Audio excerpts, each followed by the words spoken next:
은혜 받으실 하나님 말씀은 마태복음 5장 1절로 5절 말씀이 되겠습니다. 예수께서 무리를 보시고 산에 올라가 앉으시니 제 아들이 나아온지라 입을 열어 가르쳐 이르시되 심령이 가난한 자는 복이 있나니 천국이 그들의 것임이요 애통하는 자는 복이 있나니 그들이 위로를 받을 것임이요 온유한 자는 복이 있나니 그들이 땅을 기업으로 받을 것임이요. 아멘.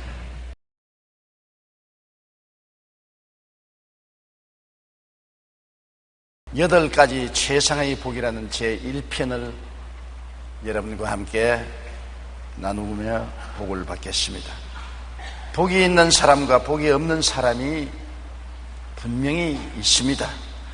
복을 많이 받은 사람과 복을 받지 못한 사람이 우리 주변에 있는 것을 살펴보아서 잘 알고 있습니다. 어떤 사람은 한평생 고생하지 않고 남의 덕에 잘 사는 사람이 있는가 하면은 다른 사람은 한평생 뼈 빠지게 고생만 하다가 가는 사람이 있는 것을 우리가 보고 있습니다. 예수님께서 말씀하시는 복은 운명적으로 차별지어진 복이 아닙니다. 누구든지 순종하여 믿고 받아 누리면 받을 수 있는 지극한 복을 말씀하시고 계십니다. 주님께서는 첫째로 마음이 가난한 자는 복이 있다고 말하셨습니다. 그 복은 천국을 소유하는 복인 것입니다. 천국은 죽어서 올라가는 것만 천국이 아니라 이 땅에 살아있을 동안에 마음속에 천국을 누리게 된다는 것입니다.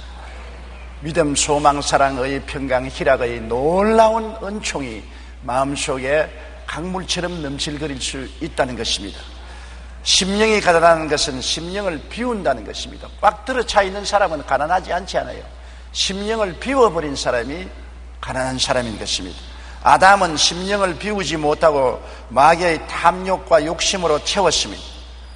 아담의 마음에는 마귀의 꾀임을 받아서 욕심과 탐심이 꽉 들어차 있으므로 욕심과 탐심을 통해서 보고 듣고 냄새 맡고 맛보고 말하는 탐심과 욕심의 노예가 된 것입니다. 그는 그 결과 에덴의 낙원 속에 있으면서도 원망과 불평이 꽉 들어차고 선악과를 따먹고 하나님을 배반하고 천국을 잃어버리고 지옥의 노예가 되고 마른 것입니다. 그가 죽어서 지옥 가기 전에 이미 에덴 동산에서 쫓겨나고 그 마음속에 하늘나라가 떠난 그 심정에는 미움, 원한, 분노, 낙심, 좌절, 절망 등이 꽉 들어찬 생지옥이 이루어지고 마른 것입니다. 예수님은 욕심과 탐심을 비운 마음을 가졌습니다. 마귀가 아무리 탐욕을 발동시켜 유혹하려고 해도 예수님은 요지부동이었었습니다. 왜냐하면 예수님은 마음속에 욕심과 탐심이 없기 때문에 아무리 마귀가 노크를 해도 문이 열리지 않습니다. 산이 없는데 고함을 쳐봤자 산울림이 되돌아오지 않습니다. 예수님의 마음속에 욕심과 탐심을 비워버리기 때문에 욕심과 탐심으로 마귀가 아무리 고함을 쳐도 메아리 쳐오지 않습니다. 예수님은 육신의 탐욕을 완전히 비워버린 것입니다. 40주 40야 금식하고 배가 얼마나 고팠습니까? 그때 마귀가 와서 내가 하나님의 아들이거든, 아들의 권능과 지위를 사용해서 돌을 떡으로 만들어 먹으라는 것입니다. 그 말은 무슨 말이냐면 하나님의 능력으로 수단과 방법을 가리지 말고 구복부터 먼저 채우라는 것입니다.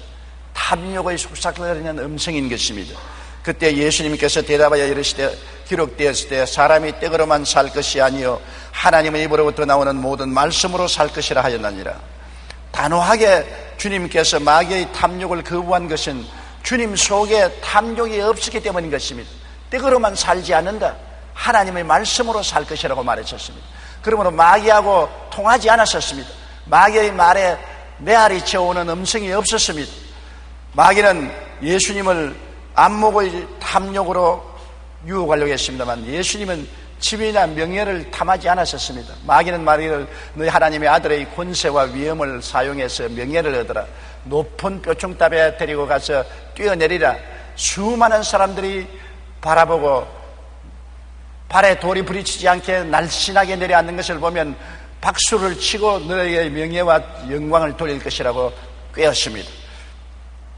만일 내가 하나님의 아들이여든 뛰어내리라 기록하였을 때 그가 너를 위하여 그의 사자들을 명하시리니 그들이 손으로 너를 붙들어 발이 돌에 부딪히지 않게 하시리라고 성경까지 인용하면서 탐욕으로 주를 이끌었으나 주님 마음속에는 지위나 명예나 유명해지기를 원하는 탐욕이 없었습니다. 그러므로 거기에 메아리 치지 않았었습니다. 예수께서 이르시되 또 기록하였을 때 주 너희 하나님을 시험하지 말라 하였느니라 하시니 마귀가 명예욕으로 예수님을 넘어뜨릴 수가 없었습니다. 마귀는 예수님을 높은 산 위에 올라가서 세상 부귀 영화를 다 보이면서 내게 절하면 이것을 내게 주겠다는 것입니다. 예수님의 마음속에 부귀 영화 공명을 원하는 탐욕과 욕심이 없었습니다. 그러므로 그 욕심을 가지고서 아무리 유혹해도 메아리 치지 않습니다. 게임에 넘어가지 않습니다. 예수님은 사탄아 물러가라, 주 너 하나님만 섬기고 그에게만 절할 것이라고 하는 것입니다. 여러분, 마음속을 비워버린 사람에게는 아무리 세상 것을 가지고 욕심과 탕심으로 유혹해도 그 유혹에 넘어가지 아니하는 것입니다. 우리가 마음속에 세상 욕심과 탐심이 있으면 마귀는 욕심과 탕심을 가지고 우리를 유혹하는 것입니다. 마귀에게는 욕심과 탕심 이외에는 아무것도 없습니다. 아담과 하와도 욕심과 탐심으로 유혹했고 예수님도 욕심과 탐심으로 유혹했는데 아담은 마음을 비우지 못하고 예수님은 마음을 비웠었습니다. 그렇기 때문에 천국이 가득히 차 있어서 마귀의 세계가 들어올 수가 없었던 것입니다. 우리도 우리 마음의 탐심과 욕심을 비워버려야 되는데 어떻게 비워버립니까? 주님 앞에 나와서 회개와 통회와 자복으로 욕심과 탐심을 비워야 되는 것입니다. 회개하라, 천국이 가까워왔다는 말은 천국이 아무리 가까워도 마음에 세상의 욕심과 탐심이 꽉 들어 차 있으면 주님 나라가 들어올 틈이 없는 것입니다.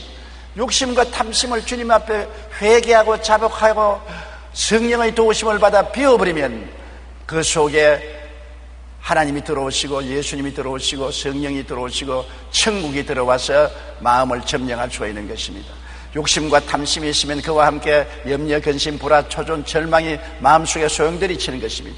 욕심과 탐심을 비워버리고 천국이 들어오면 의와 평강과 희락, 믿음, 소망, 사랑이 충실하게 넘치게 되는 것입니다. 천냥지 차이 변화가 다가오게 되는 것입니다. 성경에는 욕심이 잉태되면 죄를 짓고 죄가 자라면 사망을 갖고 온다고 말한 것입니다. 욕심이 잉태되면 죄를 짓게 되는 것입니다. 죄는 정상적인 방법이 아닌 잘못된 방법으로 욕심을 채우려고 하는 것이 죄인 것입니다. 욕심이 생기면 죄를 짓게 되고 죄가 깊어지면 죽음이 다가오게 되는 것입니다. 에베소 4장 18절 19절에 그들의 총명이 어두워지고 그들 가운데 있는 무지함과 그들의 마음이 굳어짐으로 말미암아 하나님의 생명에서 떠나 있도다. 그들이 감각 없는 자가 되어 자신을 방탕에 방임하여 모든 더러운 것을 욕심으로 행한다고 말한 것입니다. 욕심이 들어오면 총명이 어두워지고 무지함과 마음이 굳어짐으로 말미암아 마귀의 종이 되고 마는 것입니다. 욕심과 탐심을 비우고 하늘나라와 하늘의를 구하면 천국이 우리 마음속에 가득하게 임하게 되는 것입니다. 야고보 1장 14절에 보면 오직 각 사람이 시험을 받는 것은 자기 욕심에 끌려 미혹됩니다.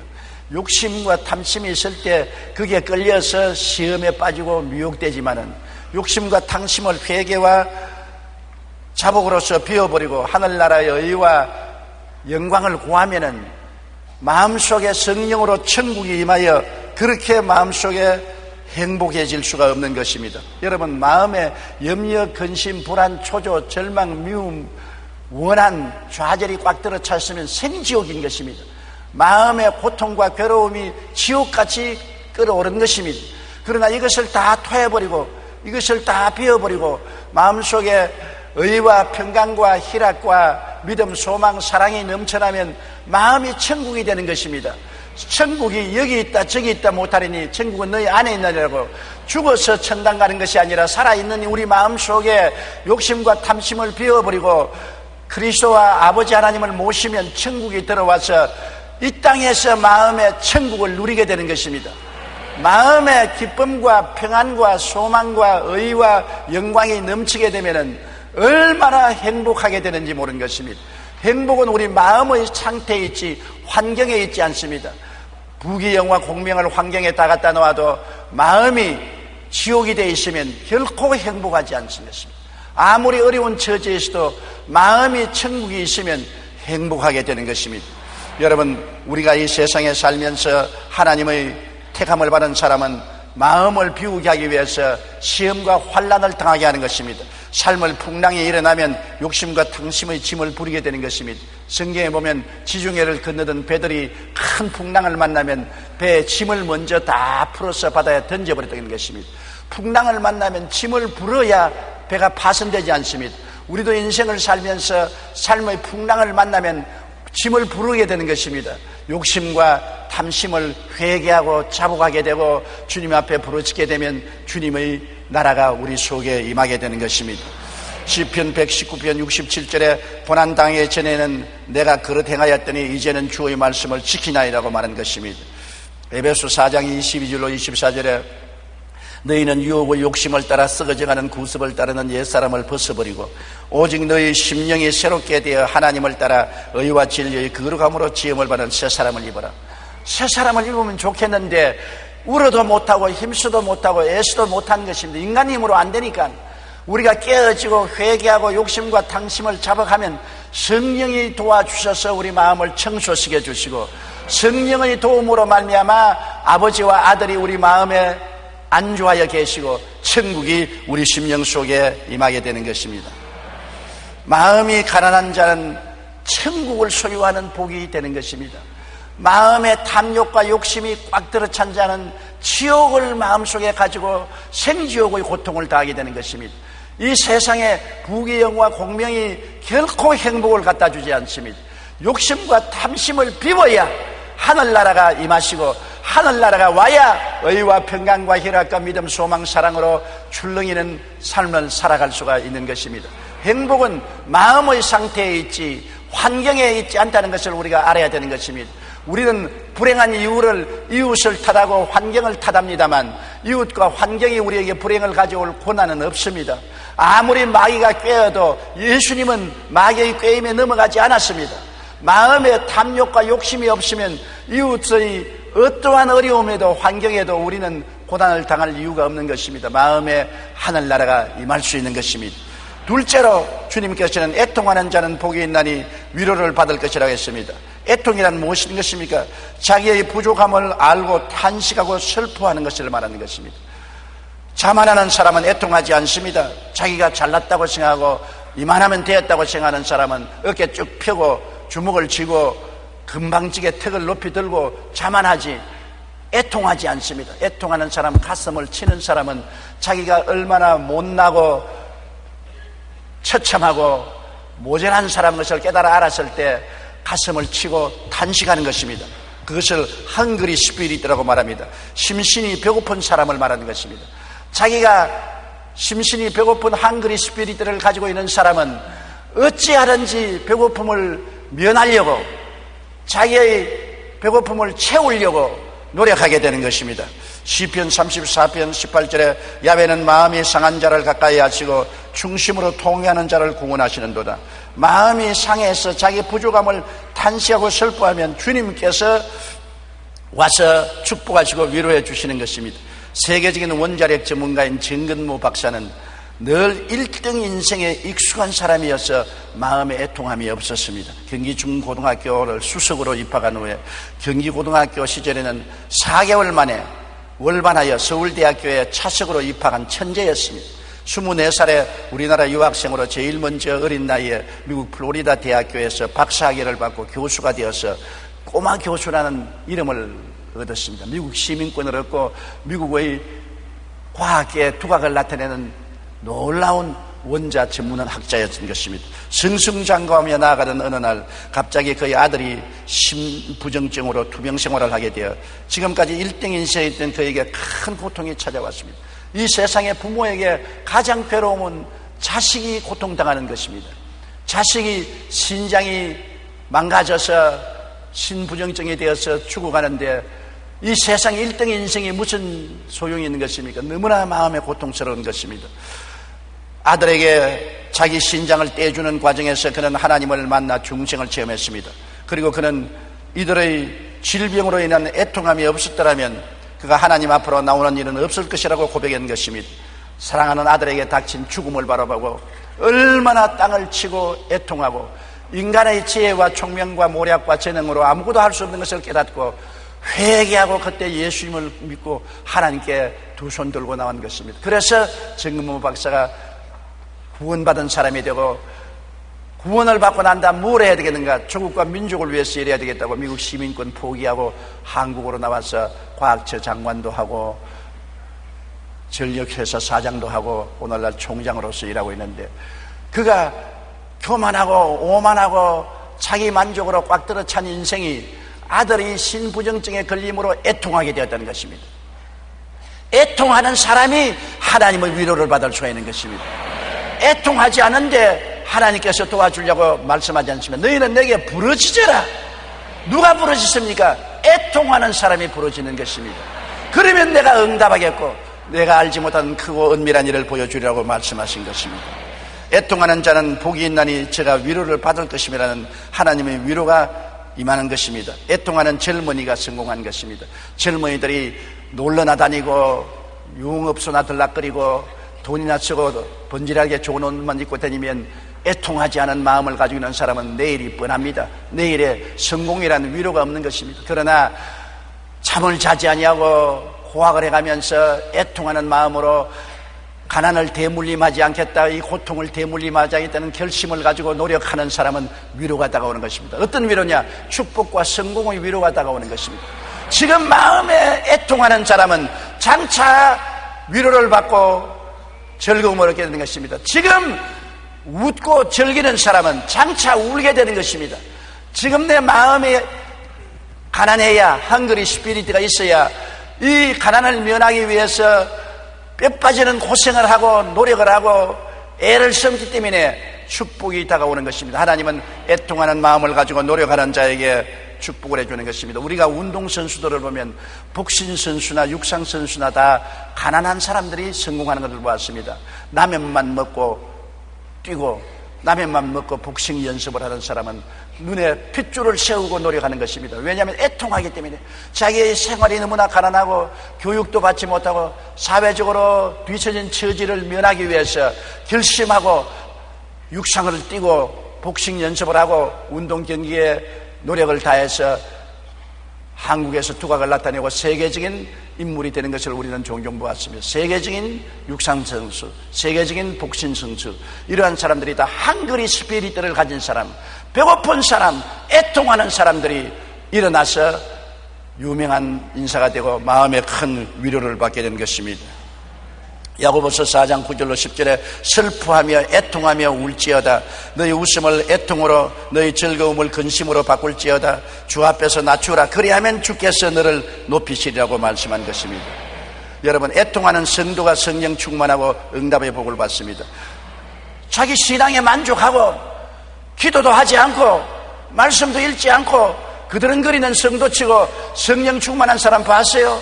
내가 은혜가 모자라고 내가 인격적으로 부족하고 내가 하나님께 가까이 가지 못하니 너무나 답답한 일이다. 좀 더 하나님을 알고 좀 더 주님의 은혜를 받고 좀 더 성령 충만하고 좀 더 능력 있는 삶을 살겠다는 애통하는 마음으로 새벽기도 나오고 철야기도 하고 혹은 금식기도 하고 산상기도도 하고 부르짖고 외치고 하나님을 찾으면은 하나님이 그 마음속에 은혜로 채워주셔서 위로해 주시는 것입니다. 애통하는 성도, 애통하는 교회가 축복을 받습니다. 우리 한국에 지금 100주년 대회를 위해서 온 한국 교회가 모여서 기도하고 애통하고 있는 것입니다. 평양 장대현 교회에서 임했던 성령 역사가 100년 후에 우리 한국 땅에 임하여 달라고 온 한국 교회가 모일 때마다 기도하고 통곡하고 부르짖고 애통하고 있는 것입니다. 이것이 우리 한국 교회의 성령운동의 위로가 임할 징조인 것입니다. 애통하는 자는 복이 있나니 저희가 위로를 받게 되어 있는 것입니다. 자만하고 만족해서 부르짖지도 아니하고 기도하지도 아니하고 그드렁거리면 하나님이 결코 부흥이라는 위로를 허락하여 주지 아니하는 것입니다. 여러분, 사무엘상 1장 11절에 보면 만군의 야훼여 만일 주의 여종의 고통을 돌아보시고 나를 기억하사 주의 여종을 잊지 아니하시고 주의 여종에게 아들을 주시면 내가 그의 평생에 그를 야훼께 드리겠다고 한나가 말했습니다. 한나는 분인나가 심히 격분케 함으로 마음이 괴로워서 야훼 앞에 애통하며 통곡한 것입니다. 한나가 브넷나가 괴롭게 하지 않았으면 애통하지 않았을 것입니다. 한나는 엘가나의 첫째 아내고 브넷나는 둘째 아내입니다. 둘째 아내는 아들을 쑥쑥 내가지고서 잘 사는데 첫째 아내인 한나는 자식이 없었습니다. 그런데 브넷나가 애통하지 않도록 아이고 형님 자식이 없으면 어떨까요? 뭐 내 자식이 형님 자식 아닙니까? 내 자식을 형님 자식으로 하세요. 그리고 위로해 주었으면 브넷나가 그만 마음에 편안히 가지고 기도 안 했을 것입니다. 그러나 브넷나가 자식도 못 낳는 처제에 무슨 첫째 마누라냐? 마누라 내놓아라. 내가 첫째가 되고 싶다. 네가 무슨 첫째 마누라냐? 자식 낳아봐라. 낳아봐라. 너무나 마음에 고통스럽고 괴롭기 때문에 성전에 올라가서 한나가 애통했습니다. 그 결과 하나님께서 애통함을 들으시고 위로해서 아들을 주었는데 사무엘을 주신 것입니다. 애통하는 자는 복이 있나니 저희가 위로함을 받게 되는 것입니다.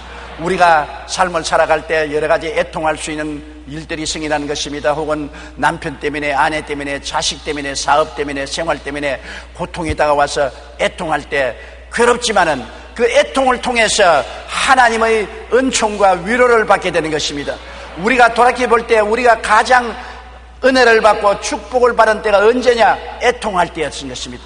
고난을 통해서 가슴을 치고 통곡하고 애통할 때 하나님이 찾아오셔서 응답해 주시고 체험해 주시고 위로해 주시고 신앙이 한 단계 발전한 것을 우리가 체험할 수가 있는 것입니다. 애통하는 자는 복이 있나니 위로함이 임하는 것입니다. 애통하기를 거치면 위로도 거칩니다. 애통하기를 거치면 큰 낭패가 납니다.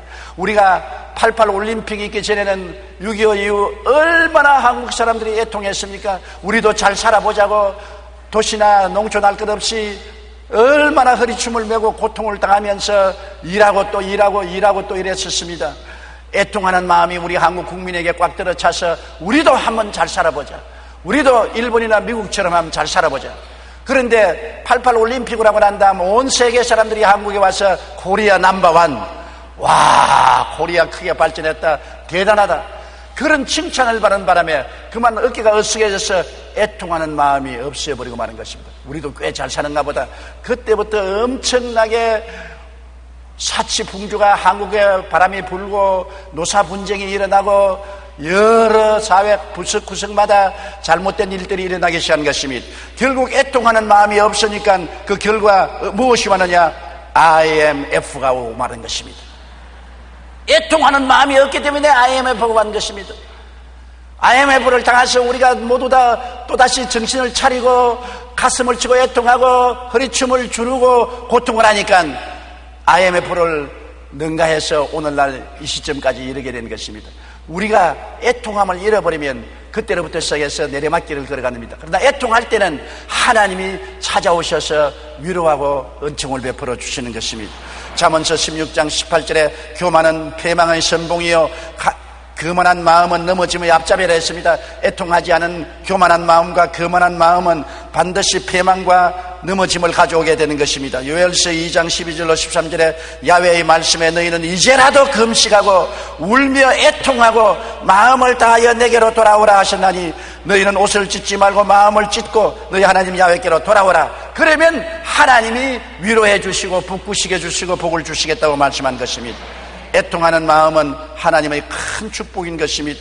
영육 간에 애통하는 개인이나 민족은 미래의 위로가 다가오는 것입니다. 여러분 누구든지 하나님 앞에 가슴치고 통회하고 자복하며 애통하는 사람을 보고달랑 미래의 위로가 있을 것을 예언할 수가 있는 것입니다.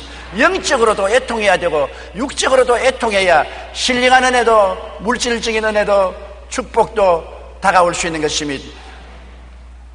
하나님은 은혜로우시며 자비로우시며 노하기를 더디하시며 인애가 크시사 뜻을 돌이켜 재앙을 내리지 아니하신다고 성경은 말씀하고 있는 것입니다. 애통하는 자에게는 이와 같은 복이 있는 것입니다. 셋째로 성경에는 온유한 자가 복이 있나니 땅을 기업으로 얻는다고 말한 것입니다. 인간의 상식으로 생각하면 사납고 힘세고 무자비한 자가 폭력으로 땅을 차지할 것 같이 생각되는 것입니다. 사람이 착하고 마음이 부드럽고 따뜻하고 양보하는 사람이 땅을 잃어버릴 것입니다. 여러분 아브라함과 롯을 보십시오. 롯은 아브라함의 조카입니다. 아브라함은 자기의 친아버지와 다름이 없습니다. 가나안 땅에 와서 아브라함의 목자들과 롯의 목자가 풀이나 우물 때문에 다투고 싸울 때 이것이 아브라함과 조카 롯 가운의 마음을 상하게 한 것입니다. 그러면 조카가 온유한 마음을 가졌으면 아이고 삼촌 내가 잘못했습니다. 삼촌께서 좋은 땅을 좋은 우물이 있는 곳을 차지하십시오. 나는 삼촌을 보내시고 난 다음 내가 그 다음 땅을 차지하겠습니다. 이래야 될 거 아닙니까? 그런데 조카 롯은 아주 오만하고 방자하게 아브라함에게 대들었습니다. 그래서 아브라함이 조카야 내가 동일하면 난 서로하고 네가 남이라면 내가 북을 할 테니 내가 먼저 선택하라. 물론이죠. 젊은 내가 먼저 선택해야죠. 그래서 요단 땅을 바라보고 물도 넉넉하고 목초도 많으니까 그곳으로 가버렸었습니다. 아브라함은 양보하고 메마른 가나안 땅에 남았습니다만 아브라함은 하나님과 더불어 남은 것입니다. 롯은 좋은 땅을 차지하러 갔으나 하나님 없이 갔고, 아브라함은 비록 메마른 땅에 남았으나 하나님과 함께 남으니까 하나님께서 온유한 아브라함에게 복을 주어서 온 가나안 땅을 다 점령하게 하고, 하나님 없이 소돔과 고모라로 내려간 롯은 패가 망신하고 마는 것입니다. 여러분, 온유한 자가 실패하고 낭패하고 버림받는 것 같지만은 온유한 자는 하나님이 같이 계시기 때문에 결국 땅을 차지하게 되는 것입니다. 싸나운 자는 현재의 이익을 손에 얻는 것 같지만은 하나님과 같이 하지 않습니다. 양보하고 빼앗긴 온유한 자가 잃어버린 것 같지만은 여러분, 그는 하나님이 같이 하시기 때문에 종국에는 하나님이 축복으로 돌이켜 주시는 것입니다. 하나님이 문을 열면 닫을 자가 없고 높이면 낮출 자가 없는 것입니다. 하나님을 소유하는 자가 이기는 자인 것입니다. 아무리 인간의 수단과 방법과 노력과 폭력으로 유익한 것을 다 취한다고 할지라도 그것은 얼마 가지 않습니다. 그러나 하나님을 취한 사람은 하나님이 없는 것을 있게 하시고 죽은 자를 살리시고 악을 선으로 변하는 기적의 하나님이기 때문에 결국에는 축복을 받게 되는 것입니다. 시편 37편 1절로 2절에 악을 행하는 자들 때문에 불평하지 말며 불의를 행하는 자들을 시기하지 말지어다. 그들은 풀과 같이 속히 배임을 당할 것이며 푸른 채소같이 수산할 것이라고 말한 것입니다. 동물의 세계에 우리가 비유를 보면 사나운 짐승들이 잘 살 것 같으나 실상 보면 사나운 짐승들은 수도 적고 험한 곳에 삽니다. 사자나 범이나 이리들을 보십시오. 들판에 돌아다니지 않습니다. 고산 절벽을 타고 다니면서 고통스러운 생활을 하고 숫자도 많지 않습니다. 사자가 숫자가 많습니까? 범이나 이리가 숫자가 많습니까? 그렇지 않습니다.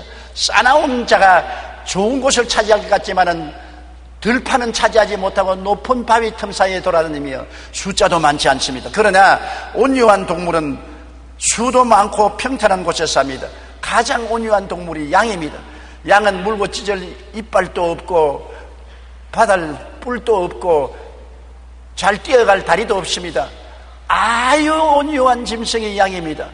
그런데도 불구하고 이 세상의 동물 중에 제일 많은 수가 양입니다. 뉴질랜드에 가면 인구보다도 양의 수가 더 많은 것입니다. 그러므로 온유한 짐승이 죽임을 당할 것 같으나 평탄한 들판에 푸른 풀밭에 들어누워서 살고 수도 많은 것입니다. 시편 23편 1절로 2절에 야훼는 나의 목자시니 내게 부족함이 없으리로다. 그가 나를 푸른 풀밭에 누이시며 쉴만한 물가로 인도하시는도다. 온유한 동물은 목자가 같이 계신 것입니다. 싸나운 짐승은 목자가 없습니다. 목자를 따를 이유도 없고 목자가 싸나운 짐승을 끌고 다니지도 않습니다. 온유한 짐승은 목자가 끌고 다니기 때문에 푸른 초장 쉴만한 물가로 이끌어주는 것입니다. 우리가 마음이 부드럽고 따뜻하고 겸손한 사람은 하나님을 의지하고 하나님을 목자로 삼기 때문에 하나님이 푸른 초장으로 쉴만한 물가로 인도해 주시고 하나님이 보호해 주심으로 머리가 되고 꼬리가 되지 않고 위에 있고 아래 내려가지 않고 구워줄 자들 꾸지 않는 사람이 되는 것입니다. 역사의 교훈을 통해서 볼지라도 싸나운 나라와 국가는 언제나 망했습니다. 역사에 통해서 보면 아수리아나 바벨론이나 파사나 헬라나 로마는 그 당시에 거대하고 싸나운 나라였지만은 오늘 역사상 다 사라지고 흔적도 없는 나라가 되었습니다. 그러나 아수리아의 포로로 잡혀가고 바벨로니아 포로로 잡혀가고 파사와 헬라와 로마의 포로가 되었던 약소국 이스라엘은 지금도 독립국가가 되어서 세계 속에 우뚝 솟아 있는 것입니다.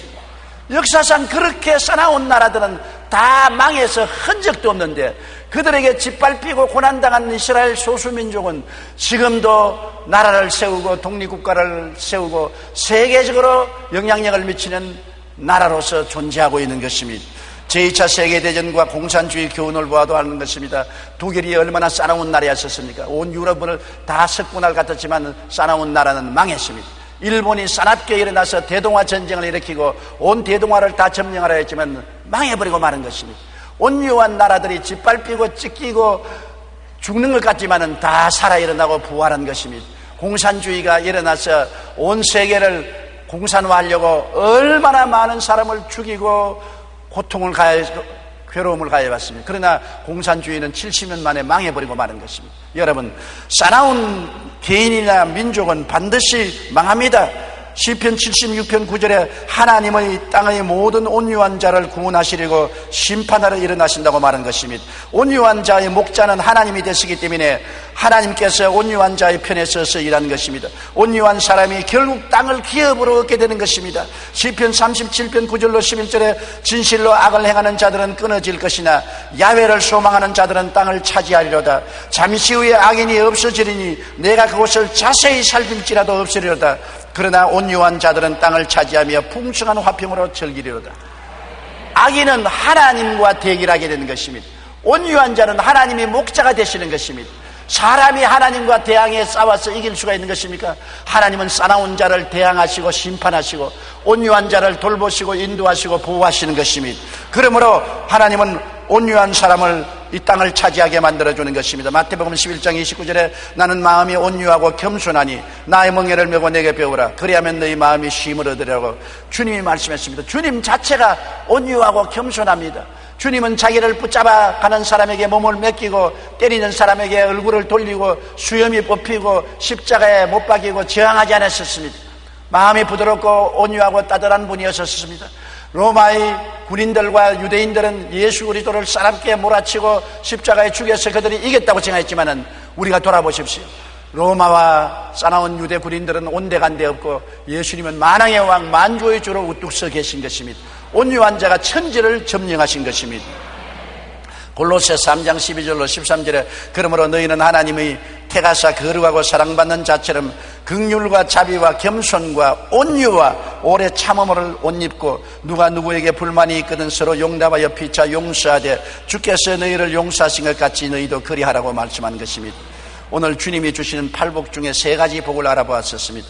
다음 2주간 계속해서 팔복 강의를 하겠습니다. 하나님이 주시는 복은 예수님을 믿고 순종하는 자에게는 차별 없이 주기 때문에 우리는 깨닫고 배워서 복을 받을 수가 있는 것입니다.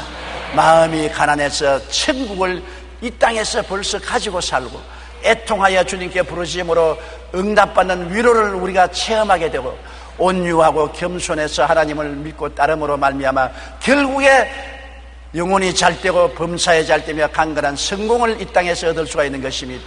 이러기 때문에 이러한 마음가짐을 우리가 가져야 그릇이 준비되는 것입니다. 준비된 그릇이 복을 받게 되는 것입니다. 그러므로 우리는 하나님께 하나님이여 마음의 욕심과 탐심을 다 비워버리고 마음이 가난하게 도와주시옵소서. 천국이 마음을 점령하게 도와주시옵소서. 아버지와 아들과 성령 삼위일체가 마음을 점령하게 도와주시옵소서. 항상 애통하는 마음을 잊지 마십시오. 만족하고 이만하면 되었다고 자만하지 마십시오. 헝그리 스피릿을 가지십시오. 더 많은 은혜를 받기 위하여 애통하십시오. 더 많은 은총을 받기 위하여 애통하고 부르짖으십시오. 위로가 다가오게 되는 것입니다. 여러분 온유하십시오. 주먹은 주먹으로 이는 이로 총은 총으로 칼은 칼로 맞대결하면 다 망하는 것입니다. 오른편 뺨을 치면 왼뺨을 돌려대며 송사하여 그옷을 가지려면 속옷까지 주며 억지로 오리를 가지면 심리를 가는 온유하고 겸비한 마음을 가진 사람은 하나님이 그 편에 서 계신 것입니다. 하나님이 우리 편에 서 있으면 두려울 것이 아무것도 없는 것입니다. 하나님 없이 아무리 큰 소리하고 주먹을 휘어두리고 움켜쥐어도 아무것도 하나님 손에서 빼앗을 수가 없는 것입니다. 결국은 싸나운 자는 온유한 자를 위해서 예비하고 준비할 따름인 것입니다. 이와 같은 마음의 태도를 준비하는 그 사람은 내일이 있고 영광이 있고 축복이 있겠다는 것을 알게 되시기를 주님 이름으로 축원합니다. 우리 고개 숙여 기도드리겠습니다. 하나님 우리 아버지여, 우리가 참으로 복을 받고 살 수 있는 마음의 태도를 가르쳐 주신 것을 감사합니다. 준비하지 않은 사람은 축복이 와도 받을 수가 없지 않습니까? 마음이 가난하게 도와주시옵시고 애통하게 도와주시옵시고 온유한 마음을 갖고 살게 도와주시옵소서. 세상 철학을 따르지 말고 세상 지혜를 따르지 말고 하나님의 지혜를 따르는 우리들이 되게 도와주시옵소서. 성령이여 우리 마음을 깨닫게 해주시옵소서. 참으로 복받은 사람이 되게 하여 주시옵소서. 예수님 이름으로 기도드리옵나이다. 아멘. 이 시간 은혜 받으실 하나님의 말씀은 마태복음 5장 6절로 8절 말씀이 되겠습니다.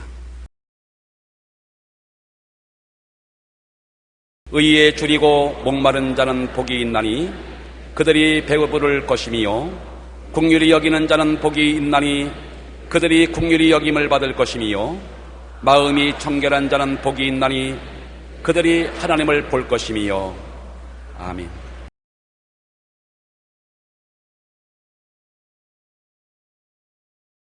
오늘은 8가지 최상의 복 제2편 말씀으로 은혜를 나누겠습니다. 인생의 복은 그릇이 준비된 사람에게 임하는 것입니다. 그릇이 준비 안 된 사람에게 내린 복은 오히려 복이 아니라 화가 되는 것입니다. 여행을 통해 복권에 당첨된 사람들이 오히려 크게 불행을 당한 이야기들을 우리는 들어서 잘 알고 있습니다. 예수님은 복 있는 사람이 되는 길을 우리에게 말씀해 주고 있습니다. 오늘 4번째로 의에 줄이고 목마른 자는 복이 있나니 저희가 배부를 것이라고 하는 것입니다. 의란 무엇입니까? 저분은 의인이다, 의로운 사람이라 우리는 그렇게 말하는데, 엄격한 의미에서 의란 것은 평생의 죄를 한 번도 지은 적이 없는 상태며 마귀의 참소를 전혀 받지 않는 인격이며 하나님 앞에 부끄럼 없이 당당히 설 수 있는 자격을 말합니다. 이런 의인을 발견할 수 있습니까? 평생에 한 번도 죄를 안 지은, 계명을 다 지키다가 한 계명만 어기면 그건 죄인이 되는 것입니다. 한평생에 죄를 한 번도 안 지은 사람이 의인이요, 마귀가 아무리 와서 손가락으로 찌르려고 해도 찌를 곳이 없는 흠없는 사람이요, 하나님 앞에 가슴 떡 펴고 하나님 저 보십시오 하고 당당히 나설 수 있는 그런 자격을 가진 사람이 의인입니다. 그러니 그런 의인이 타락한 아담의 자손 중에 누가 있겠습니까? 시편 119편 142절에 주의 의인은 영원한 의요 주의 법은 진리로소이다. 그런데 이사야 64장 6절에는 우리의 의인은 다 더러운 옷 같으며 우리는 다 잎사귀같이 시들므로 우리의 죄악이 바람같이 우리를 몰아가나이다라고 말하고 있는 것입니다. 인간은 많은 수영이나 종교적 신앙을 통해서 의인이 되고자 하는 것입니다. 이 세상에 죄인이 되고자 하는 타락한 사람 별로 많지 않습니다. 다 어떻게 하더라도 의롭게 살고 의인이 되려고 하고, 어느 부모치고 자식 기를 때 의롭고 깨끗하고 정직하게 살아라고 안 가르치는 부모가 있겠습니까? 그런데 우리가 많은 수양이나 종교적 신앙을 통해서 의인이 되고자 해도 그렇게 하면 할수록 죄가 더 드러납니다. 갈라디아서 3장 10절에 무릇 율법 행위에 속한 자들은 저주 아래 있나니 기록된 바 누구든지 율법책에 기록된 대로 모든 일을 항상 행하지 아니하는 자는 저주 아래 있는 자라 하였습니다. 그러니 다 저주받았죠. 율법에 기록된 것 하나도 없이 다 지켜야 의인이 되는데 율법을 하나라도 범하면 죄인이요 저주 아래 있는 것입니다. 그러므로 율법 행위로 그의 앞에 의롭다함을 얻을 육체가 없습니다. 율법으로는 죄를 깨닫게 하는 것입니다. 여러분 거울을 들여다 보십시오. 거울은 여러분의 얼굴에 흠점을 발견해 주지 절대로 씻어주지는 않습니다. 물이 씻어주지 거울은 씻어주지 않습니다. 율법은 거울과 같아서 우리의 잘못된 점을 지적은 해주지만은 우리를 깨끗하게 해줄 수는 없는 것입니다. 그러므로 율법의 거울에 비추어서 의롭다함을 얻을 육체는 이 세상에 전혀 없습니다. 모든 사람이 다 죄를 범했습니다. 우리는 아담의 자손으로 태어날 때부터 벌써 돌이킬 수 없이 부패한 인생이 되고 마는 것입니다. 죄는 누룩과 같아서 사람을 부패하게 만듭니다. 아담 이후로 모든 자손들은 어머니 뱃속에서부터 재중에 잉태되고 재중에 태어나서 부패되었습니다. 어느 자매님이 제게 이런 이야기를 해요. 자기 외손녀가 집에 왔는데 이모가 빵을 사다 주었는데 그 빵을 감추어 놨어요. 이모가 사준 빵을 가져오너라 그러니까 이제 태어난 지 얼마 안 돼요. 말을 조금 배운 애인데 이모가 빵 사준 것 없어요. 천연스럽게 거짓말해요. 아니, 얼마 전에 이모가 빵을 사다 줬지 않냐? 아니에요. 우리 엄마가 사다 줬어요. 어떻게 가르치지도 안 했는데 거짓말을 그렇게 천연스럽게 하느냐는 것입니다. 거짓말을 안 가르쳐줘도 어린아이는 하는 것입니다. 죄는 안 가르쳐줘도 어린아이는 하는 것입니다. 왜냐하면 그 속에 이미 부패한 죄성이 들어있기 때문인 것입니다. 로마서 3장 23절에 모든 사람이 죄를 범하였음에 하나님의 영광에 이르지 못합니다. 죄 없는 의인은 하나도 없어요. 로마서 3장 10절로 12절에 의인은 없나니 하나도 없으며 깨닫는 자도 없고 하나님을 찾는 자도 없고 다 치우쳐 함께 무익하게 되고 선을 행하는 자는 없나니 하나도 없다고 말한 것입니다. 그러므로 여러분, 자기의 행위로 말미암아 의인이 되어서 하나님 앞에 서고자 하는 사람은 어리석기 짝이 없는 사람인 것입니다. 이 세상에 아담 후예로 수양과 도덕과 노력으로 의인이 된 사람은 아무도 없기 때문에 아무도 하나님 앞에 설 수가 없습니다. 이러한 인간을 의롭게 만들 수 있는 분은 하나님 아들 예수님밖에 없습니다. 하나님 아들 예수님은 하나님으로서 죄 없이 마리아의 몸을 통해서 태어나셔서 이 땅에 오셨고 우리의 제물이 되셔서 십자가에서 우리 죄를 다 덮어쓰고 형벌을 받았습니다. 예수님이 고난당하신 것은 전부 우리 때문인 것입니다. 제가 찔리면 우리 허물을 인하며, 제가 상하면 우리 죄악을 인하며, 제가 징계를 받음으로 우리가 평화를 누리고, 제가 채찍에 맞음으로 우리가 나음을 입었도다. 우리는 자 양같이 그릇 행하여 각기 세겔로 갔거늘 야훼께서는 우리 무리의 죄악을 그에게 담당시켰도다. 영원한 하나님이 우리의 죄를 짊어지시고 제물이 되셔서 영원히 칭찬해버리고 말한 것입니다. 그렇기 때문에 예수님의 십자가 보혈을 통해서 우리의 죄는 하루 이틀이 아니라 우리 일생이 아니라 영원히 용서되어 버리고 말한 것입니다. 예수님의 보혈을 의지하지 않고는 절대로 의롭다함을 얻을 수 없습니다. 그러므로 예수님을 믿음으로 말미암아 우리는 의로운 신분을 선물로 받게 된 것입니다. 행위의 대가로 받은 것이 아니라 선물로 받게 된 것입니다. 선물은 누구나 주는 사람에게 의해서 받을 수가 있는 것입니다.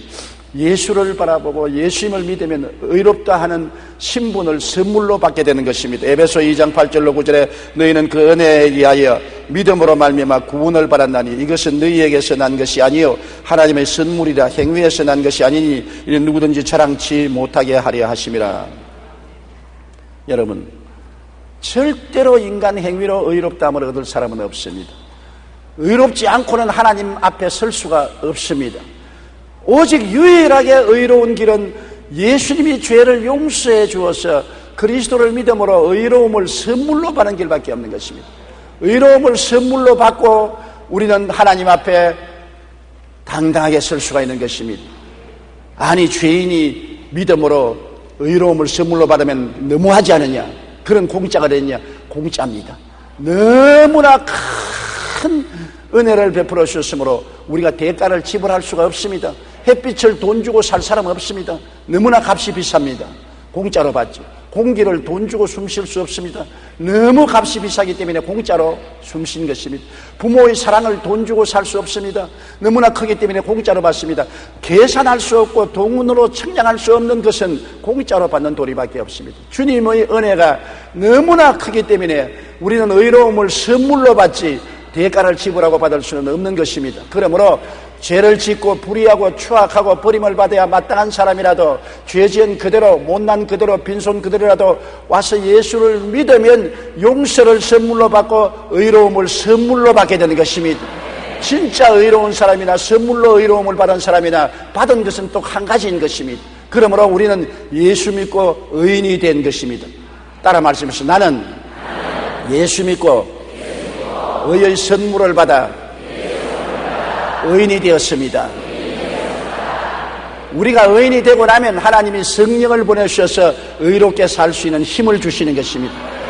의롭게 될 수 있는 힘은 성령이 오셔야만 할 수가 있는 것입니다. 성령의 도우심이 없이는 우리가 의롭게 살 수 없습니다. 예수 믿고 의롭게 된 사람이 의로운 열매를 맺고 정의롭게 살 수 있는 길은 성령님을 인정하고 환영하고 모시드리며 의지할 때 성령이 힘을 주셔서 우리를 의롭게 살게 만들어주는 것입니다. 1998년 미얀마, 즉 옛날 버마의 한 불교 성녀 바울로라는 사람은 황열병과 말라리아로 죽었다가 살아났는데 그는 3일 만에 화장하기 직전에 관에서 벌떡 일어나서 그동안 천국과 지옥을 보고 경험한 사실을 이렇게 간증했습니다. 우리는 모두 거짓말에 속고 살아왔습니다. 저는 우리 조상들이 종류를 알 수 없는 불길 속에서 고통받고 있는 것을 보았습니다. 저는 많은 우리 동료들이 미리 간 사람들이 불꽃 가운데 있는 것을 보았습니다. 이 사건은 그 지역 전체를 충격 속에 몰아넣었습니다. 바울로는 그 후 예수 그리스도를 전하기 시작했고 이것을 목격한 300여 명의 스님들이 기독교로 개종했습니다. 불교계와 정부는 발칵 뒤집어지고 바울로는 체포되었습니다. 지금 미얀마에서 거의 테이프를 듣는 일은 심각한 범죄 행위가 됩니다. 이러한 일은 아시안 소수민족 선교회를 통해서 세상에 알려졌습니다. 인간은 많은 수영이나 종교적인 신앙을 통해 의인이 되고자 합니다. 그러나 여러분, 구원은 예수 믿는 길밖에 없습니다. 의인은 용서받지 않고는 의인이 될 수가 없습니다. 의로움은 행위로서 이룰 수 없으므로 믿음으로 선물로 받아야 되는 것입니다. 온천하 인간에게 구원받을 만한 이름을 주신 적이 없습니다. 그러므로 의롭게 살기를 사모하는 사람은 복이 있나니 예수를 알게 되고 그리스도를 통해서 의로움을 선물로 받게 되기 때문인 것입니다. 그리고 의로움을 선물로 받은 사람에게 하나님이 곧장 성령을 보내주셔서 성령을 통해서 의롭게 살 수 있는 능력과 힘을 허락하여 주시는 것입니다. 그렇기 때문에 의롭게 되기를 갈망하는 사람은 누구도 불구하고 예수님께 나오면 만족하게 되고 기뻐지게 되고 의인이 되고 하나님 앞에 당당히 서게 되고 저 세상 천국 영원한 영광에 들어갈 자격을 얻게 되는 것입니다. 다섯째로, 긍휼히 여기는 자는 복이 있나니 저희가 긍휼히 여김을 받을 것이라 했는데, 불쌍히 여기고 용서하는 마음이 있는 사람은 복이 있다고 말하는 것입니다. 왜냐하면 남을 긍휼히 여기고 불쌍히 여기면 나도 긍휼히 여기고 불쌍히 여김을 당합니다. 우리가 우리에게 죄 지은 자를 용서해 준 것 같이 우리 죄를 용서해 달라고 주기도문에 말했던 것입니다. 우리는 남을 용서해 주지 못하면서 하나님 앞에 나를 용서해 주십시오, 위선적인 기도인 것입니다. 남을 용서해 준 것처럼 하나님 저를 용서해 주시옵소서. 그러면 하나님이 용서해 주시겠다는 것입니다. 마태복음 6장 14절로 15절에 너희가 사람의 잘못을 용서하면 너희 하늘 아버지께서 너희 잘못을 용서하시려니와 너희가 사람의 잘못을 용서하지 아니하면 너희 아버지께서도 너희 잘못을 용서하지 아니하리라. 남을 용서하지 않고 심판하면 자기도 하나님 앞에서 심판을 받습니다. 하루 성전뜰에 예수님이 말씀을 가르치고 있는데 가늠하다가 현장에 잡힌 여인이 바리새 교인, 사두개 교인, 교법사들에게 끌려왔습니다. 율법의 제자들에게 끌려왔습니다. 그들이 예수님께 말하기를 선생이여, 이 여자가 가늠하다가 현장에 잡혔습니다. 성경에는 가늠하다가 현장에 잡힌 자는 돌로 쳐 죽이라고 했는데 당신은 어떻게 하겠습니까? 손에 돌을 들고 있습니다. 예수님은 허리를 굽혀 글을 썼습니다. 어깨너머로 다 보았는데 성경은 무슨 글을 썼다고 안 했지만 추측하건대 주님이 십계명을 썼다고 생각하는 것입니다. 자꾸 당신은 이 여자를 어떻게 하겠습니까? 그러니까 예수님이 허리를 펴서 큰 자로부터 작은 자까지 바라보시고 난다. 당신들 중에 계명에 비춰봐서 죄 없는 자가 먼저 돌로 쳐라! 주상 같은 하나님의 명령입니다. 예수님은 하나님입니다. 너희가 율법으로 이 여자를 정죄하니까 나도 너를 율법으로 정죄하겠다. 죄 없는 자가 먼저 돌로 쳐라. 그러고 난 다음 주님은 또 엎드려서 글을 쓰기 시작했습니다. 그 다음에는 나는 말은 안 했지만은 그들의 개인적인 죄를 예수님이 들추어내기 시작했다고 생각합니다. 큰 자부터 작은 자까지 다 돌을 놔버리고 그러면 날 살리라고 달아놔버리고 말는 것입니다. 자기 죄가 드러나니까 주님 앞에 설 수가 없습니다. 사람들이 여러분 지옥 가는 것, 하나님이 지옥 보내는 건 아닙니다. 하나님 앞에서 자기 죄가 드러남으로 견딜 수가 없어서 지발로 지옥에 떨어지는 것입니다. 하나님이 보내서 지옥에 가는 건 아닙니다. 예수님은 하나님 아니십니까? 하나님 앞에 서서 너희 중에 죄 없는 자가 이 여자에게 돌을 던지라고 하고 난 다음 주님이 그 죄를 들추어낼 때 견디지 못해서 다 도망치고 마는 것입니다. 한참 만에 예수님께서 여자의 고개를 들라 너를 정죄하는 자가 있느냐? 돌아보니까 돌멩이만 있고 정죄한 자가 없습니다. 정죄한 자가 없습니다. 예수께서 이르시되 나도 너를 정죄하지 아니하노니 가서 다시는 죄를 범하지 말라. 주님은 정죄하지 않았습니다. 교훈을 해서 다시는 죄 짓지 않는 사람이 되기를 원했지 그 자리에서 돌로 쳐 죽이지 않았었습니다. 성경에 누가복음 6장 37절에 정죄하지 말라 그리하면 너희가 정죄를 받지 아니할 것이요 용서하라 그리하면 너희가 용서를 받을 것이라 했는 것입니다. 우리가 사람인 이상 죄를 짓지 않은 의인은 한 사람도 없습니다. 남의 죄를 보고서 비평하고 정죄하고 돌로 치면은 반드시 내가 정죄받고 돌로 얻어맞을 때가 다가옵니다. 왜? 사람이니까. 사람은 하나님이 아니므로 의인은 없나니 하나도 없습니다.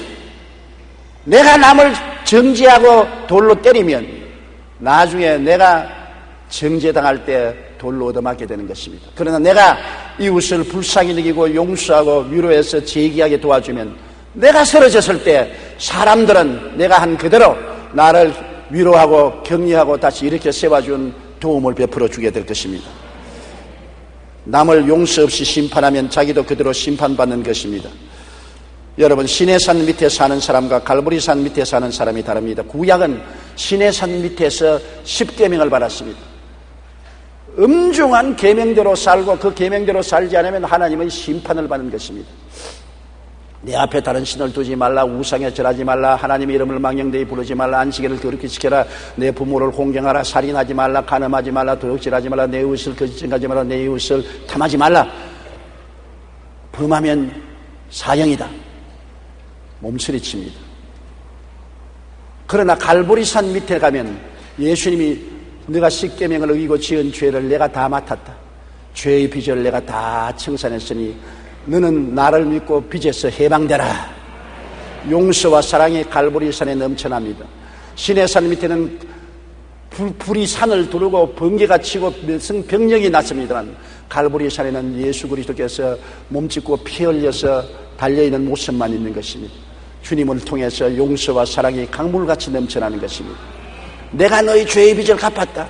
죄의 빚은 죄의 빚이다. 갚기는 갚아야 된다. 너가 갚든지 내가 갚든지 갚아야 되는데 너는 못 갚지 않느냐. 그러므로 내가 대신 갚아주었으니 나를 받아들이고 죄에서 해방되라. 제가 젊을 때 나의 동기 동창이 시골에서 목회를 했는데 부흥회를 갔습니다. 부흥회 첫날 보니까 교인들이 다 죽었어요. 살았다 하나 죽었어요. 찬송도 힘이 없고 통성기도는 안 하고 설교에도 아멘도 안 합니다. 계속해서 갈보리 십자가의 은혜를 전파하니까 닷새째 되는 날은 할렐루야를 하고 통성기도를 하고 감사를 했습니다. 그런데 그 내 동창이 나를 만나서 식사를 같이 하면서 얼굴을 시뻘게 하고 오늘 당신을 청해가지고서 부흥한 걸 후회한다. 이 전부 죄인인데 죄인을 따라잡지 않고 전부 용서와 의로움과 사랑을 전파하니 당신 거짓 선지자다. 날 보고 죄인을 보고 전부 하나님의 심판을 받고 벼락을 맞고 삼족이 멸하고 고통당할 것이라고 호령을 해야지. 그래서 당신은 시내산 밑에서 설교를 하고 있습니다. 구약시대는 그랬어요. 그러므로 의인은 없으니 하나도 없으므로 다 심판받고 말지요. 오늘 우리는 갈보리산 밑에서 설교합니다. 갈보리산에는 죄를 짓고 불의하고 추악하고 버림받은 사람을 보고 주님이 수고하고 무거운 짐진 자들아 내게로 오라. 내가 너를 쉬게 하리라. 주님이 용서와 의와 사랑을 베푸는 이 시대에 어떻게 그런 말을 합니까?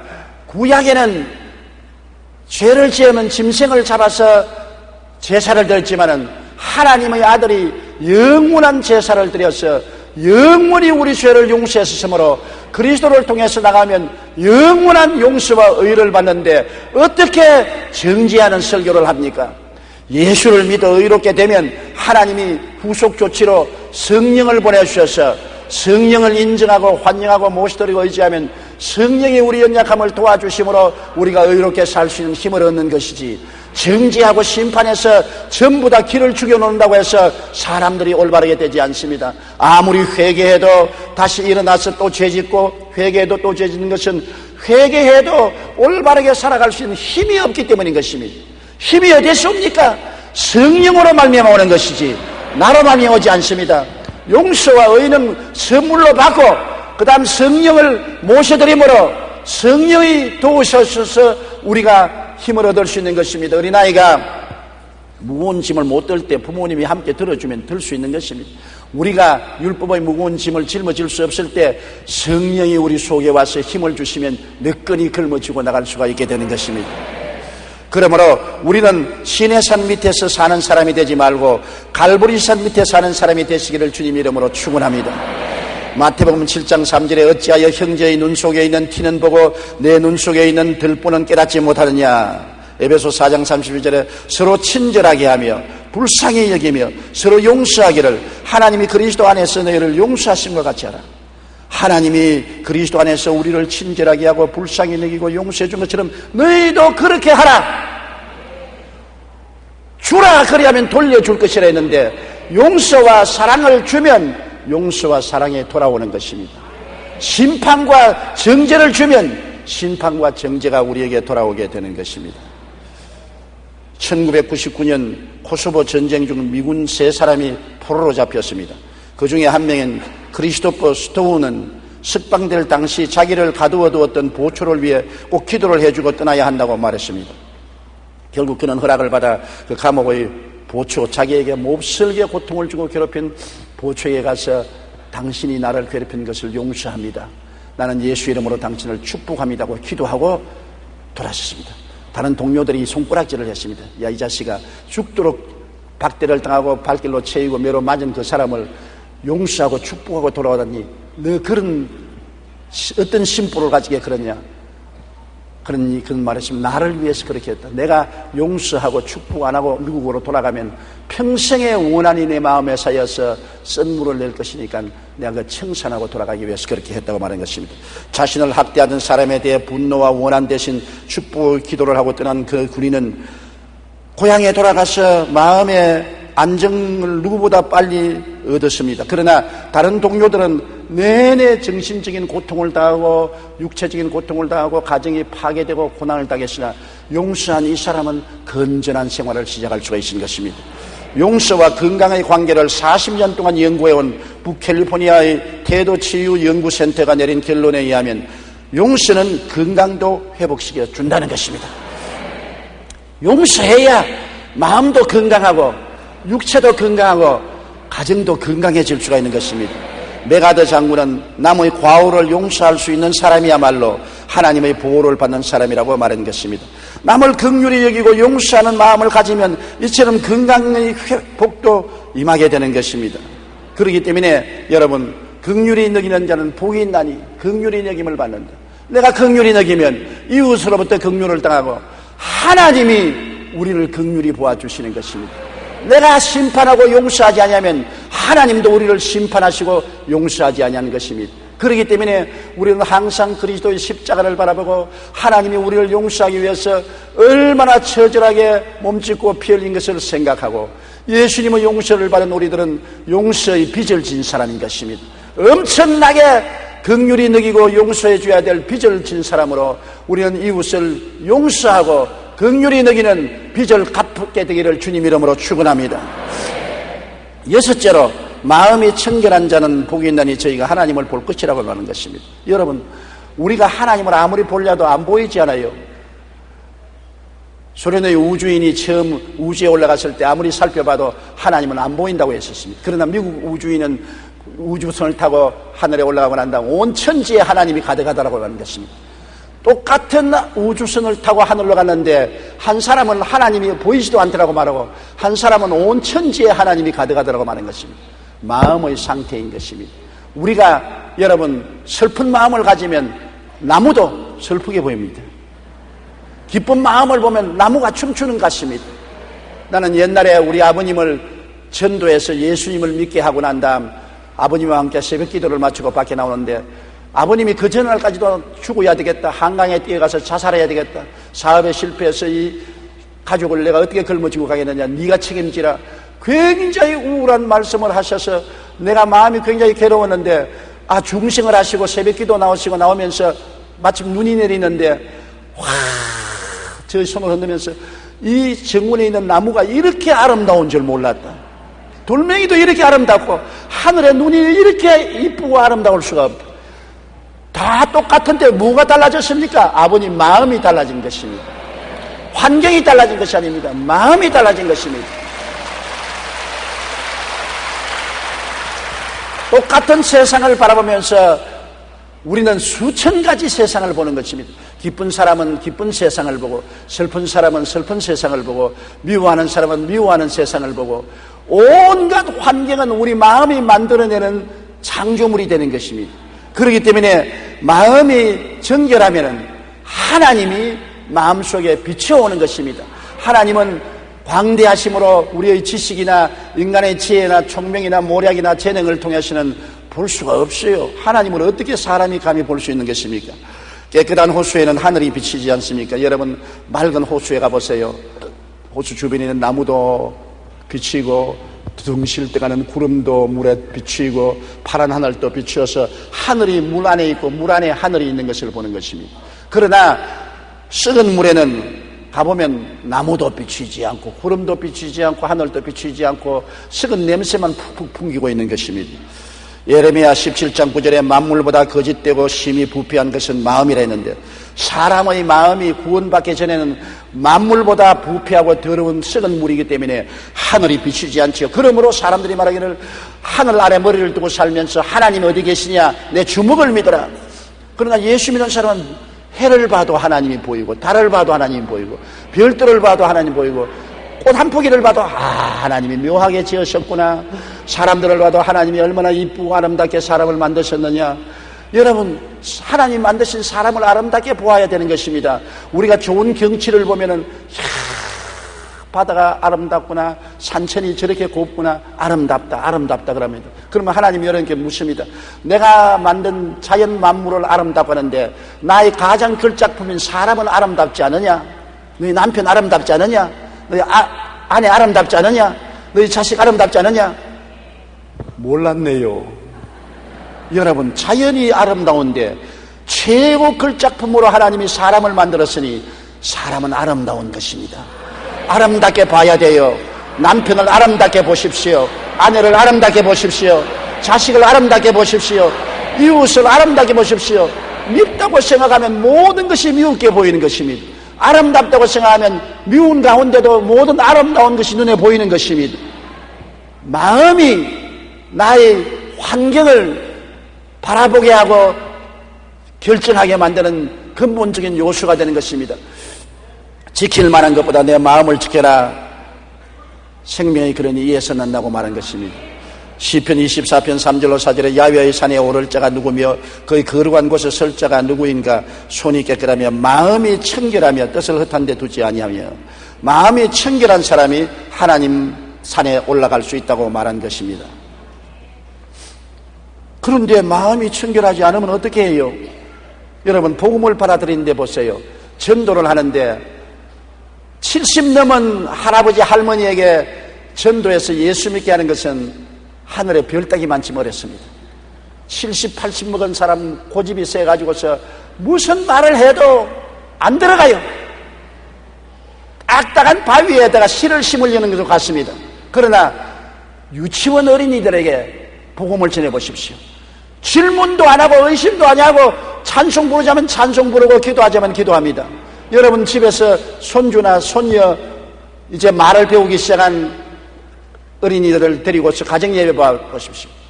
찬송하면 같이 따라하고 기도하면 같이 기도하고 아멘하면 같이 아멘하고 질문하지 않고 그대로 받아들이는 것입니다. 어린아이의 마음은 오염되지 않았기 때문에 복음이 그대로 비쳐 들어오는 것입니다. 하나님이 그대로 믿어지는 것입니다. 그러나 노인들의 마음은 이 세상에서 오래 살면서 너무나 오염되고 굳어졌기 때문에 복음이 들어오지 않습니다. 길거리 밭이 되고 자갈밭이 되고 가시능굴 밭이 되어서 씨앗이 심어지지 않아요. 그러나 어린아이의 마음은 옥토가 되기 때문에 심어져서 곧장 열매를 맺어요. 교회가 장차 희망을 두려면 어린아이들에게 힘을 많이 쏟고 복음을 전해야 되는 것입니다. 교회 학교를 등한히 먹이면 그 교회는 장래가 없는 것입니다. 교회 학교 어린아이들에게 열심으로 복음을 전가하면 어릴 때 심은 씨앗은 나중에 커서 방황을 하다가도 반드시 도로 돌아오고 그 씨앗이 자라서 열매를 맺게 되는 것입니다. 마태복음 11장 25절에 그때 예수께서 대답하여 이르시되 천지의 주제이신 아버지여 이것을 지혜롭고 슬기 있는 자들에게는 숨기시고 어린아이들에게는 나타내심을 감사하나이다. 복음은 지혜와 지식으로 깨닫는 것이 아니라 하나님의 성령이 마음에 계시해 주시는 것입니다. 여러분, 하나님을 못 보고 예수님을 안 만났는데 왜 믿어요? 성령이 마음에 계시해 주신 것입니다. 우리의 복음의 진리는 계시 지식이지 인간으로 연구하고 배워서 얻는 지식이 아닌 것입니다. 그 계시가 깨끗한 마음에 임하지요, 혼탁한 마음에는 임하지 아니하는 것입니다. 그러므로 우리가 깨끗한 마음이 되기 위해서는 회개하고 보혈로 씻으면 깨끗이 되고 성령이 임하셔서 하나님을 깨달아 알게 되는 것입니다. 우리의 마음을 씻을 세제는 세상에서는 없습니다. 아무리 노력하고 애를 써도 마음 바탕이 그렇지 않은데 어떻게 합니까? 오늘 우리 한국 젊은이들이 서양 사람이 되려고 머리에 노란 물을 들이고 빨간 물을 들이고 얼굴을 아주 백인처럼 주장을 하지만은 얼마 안 있어 비가 오는데 한번 가보십시오. 다 씻어 내려버리면 원상 복구되고 마는 것이지, 까만 머리에 갈색 눈에 황색 얼굴이 되고 말죠. 나는 서대문에 있을 때 너무나 가슴 아픈 사연을 듣고 울었습니다. 우리 자매님 한 분이 아프리카인하고 결혼을 했는데 아프리카 딸을 낳지 않습니까? 그러니까 학교 가니까 애들이 다 자꾸 흉을 보거든.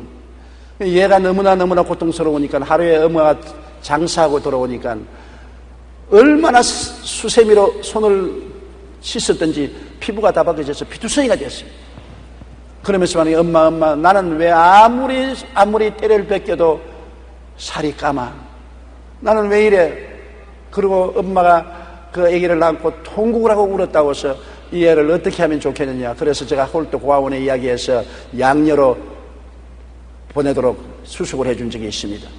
여러분, 원래 태어날 때부터 피부가 검으면 아무리 물로 씻어도 안 되지 않습니까? 원래 아담과 하와의 자손으로 태어난 사람은 태어날 때부터 죄로 말미암아 부패하고 돌이킬 수 없이 썩었는데 아무리 인간의 수양과 도덕과 노력으로 근본 바탕이 변하나요? 안 변합니다. 그 근본 바탕이 변할 수 있는 것은 예수님의 보혈을 믿고 성령이 오셔야만 되는 것입니다. 거듭나야 돼요. 사람이 물과 성령으로 거듭나지 아니하면 하늘나라에 들어갈 수 없다고 말한 것입니다.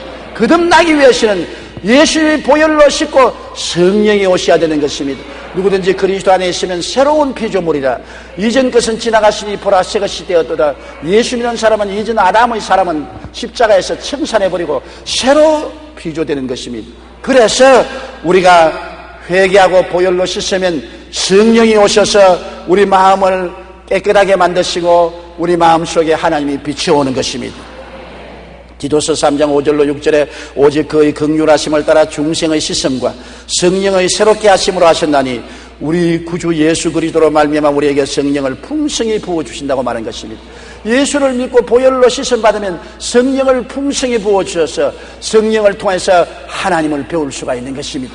하나님을 우리의 심령 속에서 바라보고 느끼고 그 은혜에 감격하고 감사할 수가 있게 되는 것입니다. 에베소 1장 17절에 우리 주 예수 그리스도의 하나님 영광의 아버지께서 지혜와 계시의 영을 너에게 주셔 하나님을 알게 해 주신다고 말씀하고 있는 것입니다. 우리가 보혈로 씻으면 성령이 오셔서 하나님을 계시해 주시는 것입니다. 의를 사모하는 자는 만족하게 되는 것은 의를 사모하다가 힘으로 능으로도 안 되는 것을 깨닫고 예수님을 믿어서 100% 의를 선물로 받았기 때문에 만족하게 되는 것입니다. 예수님을 믿어 의롭게 되는 것은 100% 선물입니다. 하나도 우리의 공로로 되지 않습니다. 100% 누구든지 저를 믿으면 용서받고 의롭다을 얻는 것입니다. 기막힌 복음이요, 이런 축복은 천하 인간에게 주신 적이 없습니다. 오직 예수님이 오셔서 우리에게 주신 것입니다. 믿음으로 용서와 의를 받고 영광 가운데 하나님을 만나볼 수 있는 것입니다. 우리가 항상 예수 그리스도의 십자가를 바라보고 얼마나 나를 불쌍히 된 인간을 기억하십시오. 나 때문에 십자가에 중한 고통 당하사 대신 죽은 주 예수의 사랑하는 은혜를 생각하고 예수님이 나를 불쌍히 느끼고 긍휼히 느끼지 않았었으면 천벌을 받아 지옥 아랫목에 떨어질는데 예수님이 불쌍히 여기고 긍휼히 여기서 날 대신 십자가 짊어져 주심으로 그 보혈로 내가 용서를 받고 의롭다함을 얻었으니 나도 그 긍휼과 그 용서를 가지고서 이웃을 대해야 되는 것입니다. 남편을 긍휼히 보십시오. 아내를 긍휼히 보십시오. 자식을, 부모를 불쌍히 보십시오. 불쌍하지 않아요. 다 불쌍한 것입니다. 하나님의 눈으로 보면 불쌍합니다. 신의 산에서 살지 말고 갈보리산 밑에서 살면서 예수님의 보혈의 은혜 속에 사는 여러분 되시기를 주님 이름으로 축복합니다. 마음이 청결하게 되는 길은 예수님의 보혈밖에 없다고 말하지 않았었습니까? 그리스도의 보혈 앞에서 통회하고 회개하고 자복하면 보혈이 와서 씻어주시고 성령이 싹 새롭게 만들어주는 것입니다. 그래서 하나님을 알게 되어요. 회개하면 성령이 오셔서 하나님을 알게 되므로 부흥이 일어나는 것입니다. 평양 장대현 교회에서 100년 전에 큰 부흥이 일어나는 것은 길선주 장로가 회개하고 온 성도들이 밤새도록 회개하니 성령의 불이 임하여서 성령으로 말미암아 하나님 살아계신 것이 가슴에 메아리치고 깨달아짐으로 이 복음이 평양에서 시작해서 온 삼천리 강토를 휩쓰는 것입니다. 회개하고 보혈로 씻으면 성령의 역사로 하나님을 깨닫게 되는 것입니다. 여러분, 오늘은 이 세 가지 복을 우리가 알아보았습니다. 참으로 세상의 어떤 복으로도 바꿀 수 없는 천상의 복인 것입니다. 여러분께서 의로움으로 충만하고 긍휼로 충만하고 하나님을 아는 지식으로 넘쳐서 의와 평강과 희락 속에서 매일같이 감사하며 찬송하고 살다가 천국 들어가게 되시기를 주님 이름으로 축원합니다. 기도드리겠습니다. 전능하시고 거룩하신 우리 아버지 하나님이여, 우리는 죄를 짓고 불의하고 추악하고 태어날 때부터 부패한 죄인으로 태어났는데 웬일인지 웬말인지 예수님께 나와서 그 피로 씻고 그 성령으로 거듭나서 하나님의 자녀가 되어 하나님을 아버지로 부르게 되었나이까 감사하고 감사합니다. 하나님 아버지여, 오늘 팔복 중에 전에 세 가지 복을 우리가 배웠고 오늘 중간 세 가지 복을 또 배웠습니다. 주님이 주시는 이 놀라운 축복이 우리의 마음속에 넘치게 하여 주시옵소서. 우리가 하늘의 복을 받아 복 있는 사람이 되게 하여 주옵소서. 예수님 이름으로 기도드립니다. 아멘. 은혜 받으실 하나님의 말씀은 마태복음 5장 9절로 16절 말씀이 되겠습니다. 화평하게 하는 자는 복이 있나니 그들이 하나님의 아들이라 일컬음을 받을 것이며, 의를 위하여 박해를 받는 자는 복이 있나니 천국이 그들의 것임이라. 나로 말미암아 너희를 욕하고 박해하고 거짓으로 너희를 거슬러 모든 악한 말을 할 때에는 너희에게 복이 있나니 기뻐하고 즐거워하라. 하늘에서 너희의 상이 큼이라. 너희 전에 있던 선지자들도 이같이 박해하였느니라. 너희는 세상의 소금이니 소금이 만일 그 맛을 잃으면 무엇으로 짜게 하리요? 후에는 아무 쓸데없어 다만 밖에 버려져 사람에게 밟힐 뿐이니라. 너희는 세상의 빛이라. 산 위에 있는 동네가 숨겨지지 못할 것이요, 사람이 등불을 켜서 말 아래 두지 아니하고 등경 위에 두나니 이러므로 집안 모든 사람에게 비치느니라. 이같이 너희 빛을 사람 앞에 비치게 하여 그들로 너희의 착한 행실을 보고 하늘에 계신 너희 아버지께 영광을 돌리게 하라. 아멘.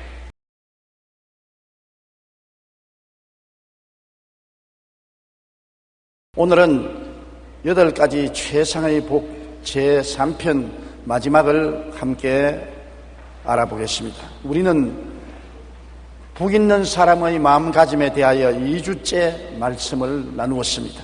오늘은 마지막 복 있는 사람의 삶의 태도에 관하여 주님의 말씀에 귀를 기울여 보십시다. 7째로 화평케 하는 자는 복이 있나니 하나님의 아들이라 일컬음을 받을 것이라고 말한 것입니다. 여러분, 이 세상에 전쟁과 전쟁 소문이 끊이지 않습니다. 텔레비 채널을 틀어보십시오. 거의 태반이 죽이는 역사 스토리, 전쟁하는 영화가 나옵니다. 죽이는 것을 일삼아서 사람들에게 보여주는 것입니다. 어느 곳에 가나 비참하게 죽이고 죽고 피 흘리는 고통을 바라볼 수 있습니다. 이와 같이 세상에는 평화가 없습니다. 그것은 사람들의 마음속에 화평이 없다는 증거인 것입니다. 우리가 평화를 얻기 위해서는 서로 대화를 해야 되는 것입니다. 대화 없는 평화는 있을 수가 없는 것입니다. 내 생각대로만 주장하고 다른 사람 생각대로만 주장하기 때문에 부딪히는 것입니다. 대화와 타협을 통하여 평화를 가져올 수가 있는 것입니다. 로이엘 호우는 그의 책 대화의 기적에서 이렇게 말했습니다. 몸에 피가 흘러야 산다 한다면 사랑에는 대화가 흘러야 삽니다. 피가 멈추어 섰을 때 그 몸은 죽기 시작합니다. 만약 대화가 멈추어 버린다면 사랑은 죽은 것입니다.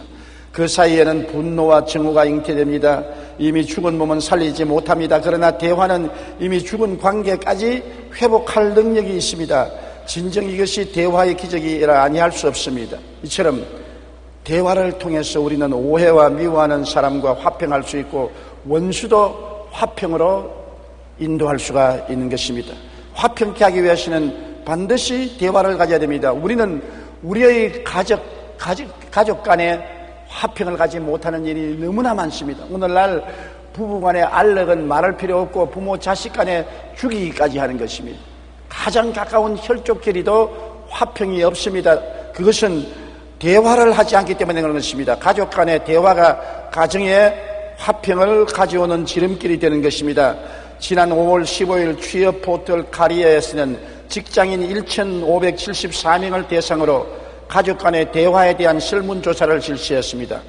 조사 결과 응답자의 절반인 47.8%는 가족과의 대화 시간이 하루에 평균 30분도 되지 못한다고 말했습니다. 10분도 못 되는 사람이 20%였고 30분에서 1시간 미만인 경우가 30%에 불과해서 대부분의 사람들이 가족과 대화가 없는 것으로 나타난 것입니다. 더욱이 대화를 할 때도 직접 얼굴과 얼굴을 마주대고 대화하기보다는 전화를 통해서 대화한다는 사람들이 62.2%가 되고 인터넷이나 이메일을 통해서 가족 간에 대화한다는 경우가 20%가 증가하고 있습니다. 커리어 대표 김기태 씨는 가족 간의 대화 단절은 더 많은 감정을 쌓이게 할 수 있어 가족 내 갈등을 일으키는 요인이 될 수 있다고 지적했습니다. 가족 간에 화평케 하기 위해서는 가족 간에 대화가 있어야 되는 것입니다. 남편과 아내, 부모와 자식, 일가와 친척 간에 머리를 맞대고 대화를 하면 많은 오해가 풀리고 이해하고 동정하고 사랑할 수 있는 은혜를 받을 수가 있는 것입니다. 이웃 간에도 무조건 하고 주먹을 휘둘러서 내 개인의 의견만 내놓지 말고 대화를 통해서 서로 줄 것은 주고 받을 것은 받고 이해할 것은 이해하고 이해 못할 것은 이해하려고 노력하는 대화가 있어야 평화가 있을 수 있는 것입니다. 그렇기 때문에 우리가 남북 대화를 계속해야 된다, 햇빛 정책을 지지하는 이유는 대화를 통해서 순식간에 일어날 오해로 말미암아 살상의 전쟁이 일어나지 않도록 방지할 수 있는 길이 되기 때문인 것입니다. 서로 대화하는 동안에는 죽이는 살상이 일어나지 아니할 것입니다. 그러므로 대화는 우리의 인생 생활에 결코 피할 수가 없는 것입니다. 상호 오해하고 미워하는 사람과 대화를 한다는 것은 참으로 중요한 것입니다. 원수와 대화가 화평을 가져오는 것입니다. 여러분, 하나님은 인생들과 대화하기 위해서 하나님의 아들 예수님을 보내셨습니다. 예수님은 하나님의 말씀이라고 했었습니다. 하나님은 예수님을 통하여 인생들과 말씀하기 위해서 역사하신 것입니다. 이사야서에 보면 우리가 서로 의논하자. 너희 죄가 주홍같이 붉을지라도 흰눈같이 진홍같이 붉을지라도 양털같이 희어질 수 있다고 말한 것입니다. 우리가 서로 대화하자고 하나님 말씀한 것입니다. 하나님은 예수님을 보내셔서 우리와 대화하기를 원합니다. 그럼에도 불구하고 세상은 하나님과 대화의 제의를 거부하고 하나님께 등을 돌리고 예수님을 거부하고 있는 현실인 것을 보게 될 때 안타깝게 말로 다 할 수 없습니다. 히브리서 1장 1절로 2절에 옛적의 선지자들을 통하여 여러 부분과 여러 모양으로 우리 조상들에게 말씀하신 하나님이 이 모든 날 마지막에는 아들을 통하여 우리에게 말씀하셨으니 이 아들을 만유의 상속자로 세우시고 또 그로 말미암아 모든 세계를 지으시니라. 만물을 지으신 그 아들을 통해서 오늘 하나님은 여러분과 대화하기를 원합니다. 우리가 죄를 짓고 불의하고 추악하고 버림을 받아야 마땅함에도 불구하고 하나님과 대화하고 우리가 죄를 회개하고 나오면 모든 죄를 값없이 은혜로 깨끗이 정하게 해주시고 구원을 해주시겠다고 하나님께서 오파하고 계신 것입니다. 그러므로 하나님과 대화가 없는 사람은 금세와 내세에 살아갈 길이 없습니다. 하나님과 대화하면 흑암이 광명으로, 무질서가 질서로, 죽음이 생명으로, 파괴가 건설로, 추가 아름다움으로 변화될 수 있는 기적을 가져올 수가 있는 것입니다. 미국의 카네기 공대에서는 졸업생들 가운데 성공한 사람들을 조사하여 그 원인을 분석했습니다. 그런데 그들은 이구동성으로 이렇게 말했습니다. 성공하는데 전문 지식이나 기술은 15%밖에 영향을 주지 않았으며 나머지 85%는 인간관계였다고 말한 것입니다. 아무리 머리가 좋고 기술이 탁월해도 그것이 성공을 가져온 데는 15%밖에 영향력이 없다. 인간성이 좋아야 성공하는 것이 85%라고 말한 것입니다. 성공적인 인간관계를 이루기 위해서는 세 가지 방문을 잘해야 한답니다. 입의 방문, 손의 방문, 그리고 발의 방문이라고 말합니다. 입의 방문은 전화나 말로서 상대방을 칭찬하고 용기를 주는 방문입니다. 우리는 전화를 통해서나 혹은 인터넷을 통해서 이메일을 통해서나 상대방에게 힘을 주고 용기를 주는 신방을 하는 것입니다. 이것이 성공의 비결인 것입니다. 칭찬하고 용기를 주는 것입니다. 손의 방문이라는 것은 편지를 쓰거나 이메일을 통해 사랑하는 마음을 전달하는 것이고, 발의 방문은 상대가 병들거나 어려움이 있을 때 찾아가는 것입니다. 이 중에서 서로 간에 화평케 하기 위해서는 특히 입의 방문이 절대로 필요한데, 입의 방문이라는 것은 대화를 말하는 것입니다. 대화를 통해서 화평을 가져오는 것입니다. 가족 간에, 이웃 간에, 심지어 원수 간에도 대화를 통해 화평을 가져올 수 있는 것입니다. 화평케 위해서는 서로 비평하지 말고 판단하지 말아야 되는 것입니다. 대화만 할 뿐 아니라 돌아서서 이웃을 비평하고 판단하면 모든 대화는 깨뜨려지고 마는 것입니다. 우리는 항상 시내산 율법과 갈보리산 용서 사이에 있는 것입니다. 시내산에서는 하나님께서 십계명과 율법을 주셨습니다. 십계명과 율법은 사람의 잘못을 들추어내고 약점을 드러내는 것을 말합니다. 시내산에서 우리가 사람들을 보면 율법을 통해서 언제나 남의 약점과 잘못된 점을 발견해서 그를 핥히고 먹칠하고 짓밟습니다. 자기는 율법의 자로 재지 않고 이웃만 율법으로서 잘못을 지적하고 연약을 지적하기 때문에 대화가 되지 않고 화평이 되지 않고 언제나 갈등과 알력이 있는 것입니다. 그러나 갈보리 산에서는 어떻습니까? 예수님이 죄를 짓고 불의하고 추악하고 버림을 받아야 마땅한 사람들의 죄를 대신 짊어지시고 몸짓고 피 흘려 다 용서하시고 주님께서 사랑으로 수고하고 무거운 짐진 자는 내게로 오라고 끌어안습니다. 예수님께 나아가면 예수님은 우리를 헐뜯고 빨가벗기고 핥히고 짓밟지 않습니다. 우리를 용서해주고 덮어주고 치료해주고 안아주는 것입니다. 그러므로 시내산에서 우리가 대화를 하면 파탄이 오지만은 갈보리산에서 대화가 오면 화해하고 서로 끌어안고 용서하고 용서받고 사랑으로 일치가 될 수 있는 것입니다. 마태복음 7장 1절로 5절에 비판을 받지 아니하려거든 비판하지 말라. 너희가 비판하는 그 비판으로 너희가 비판을 받을 것이요 너희가 헤아리는 그 헤아림으로 너희가 헤아림을 받을 것이니라. 어찌하여 형제의 눈 속에 있는 티는 보고 내 눈 속에 있는 들보는 깨닫지 못하느냐.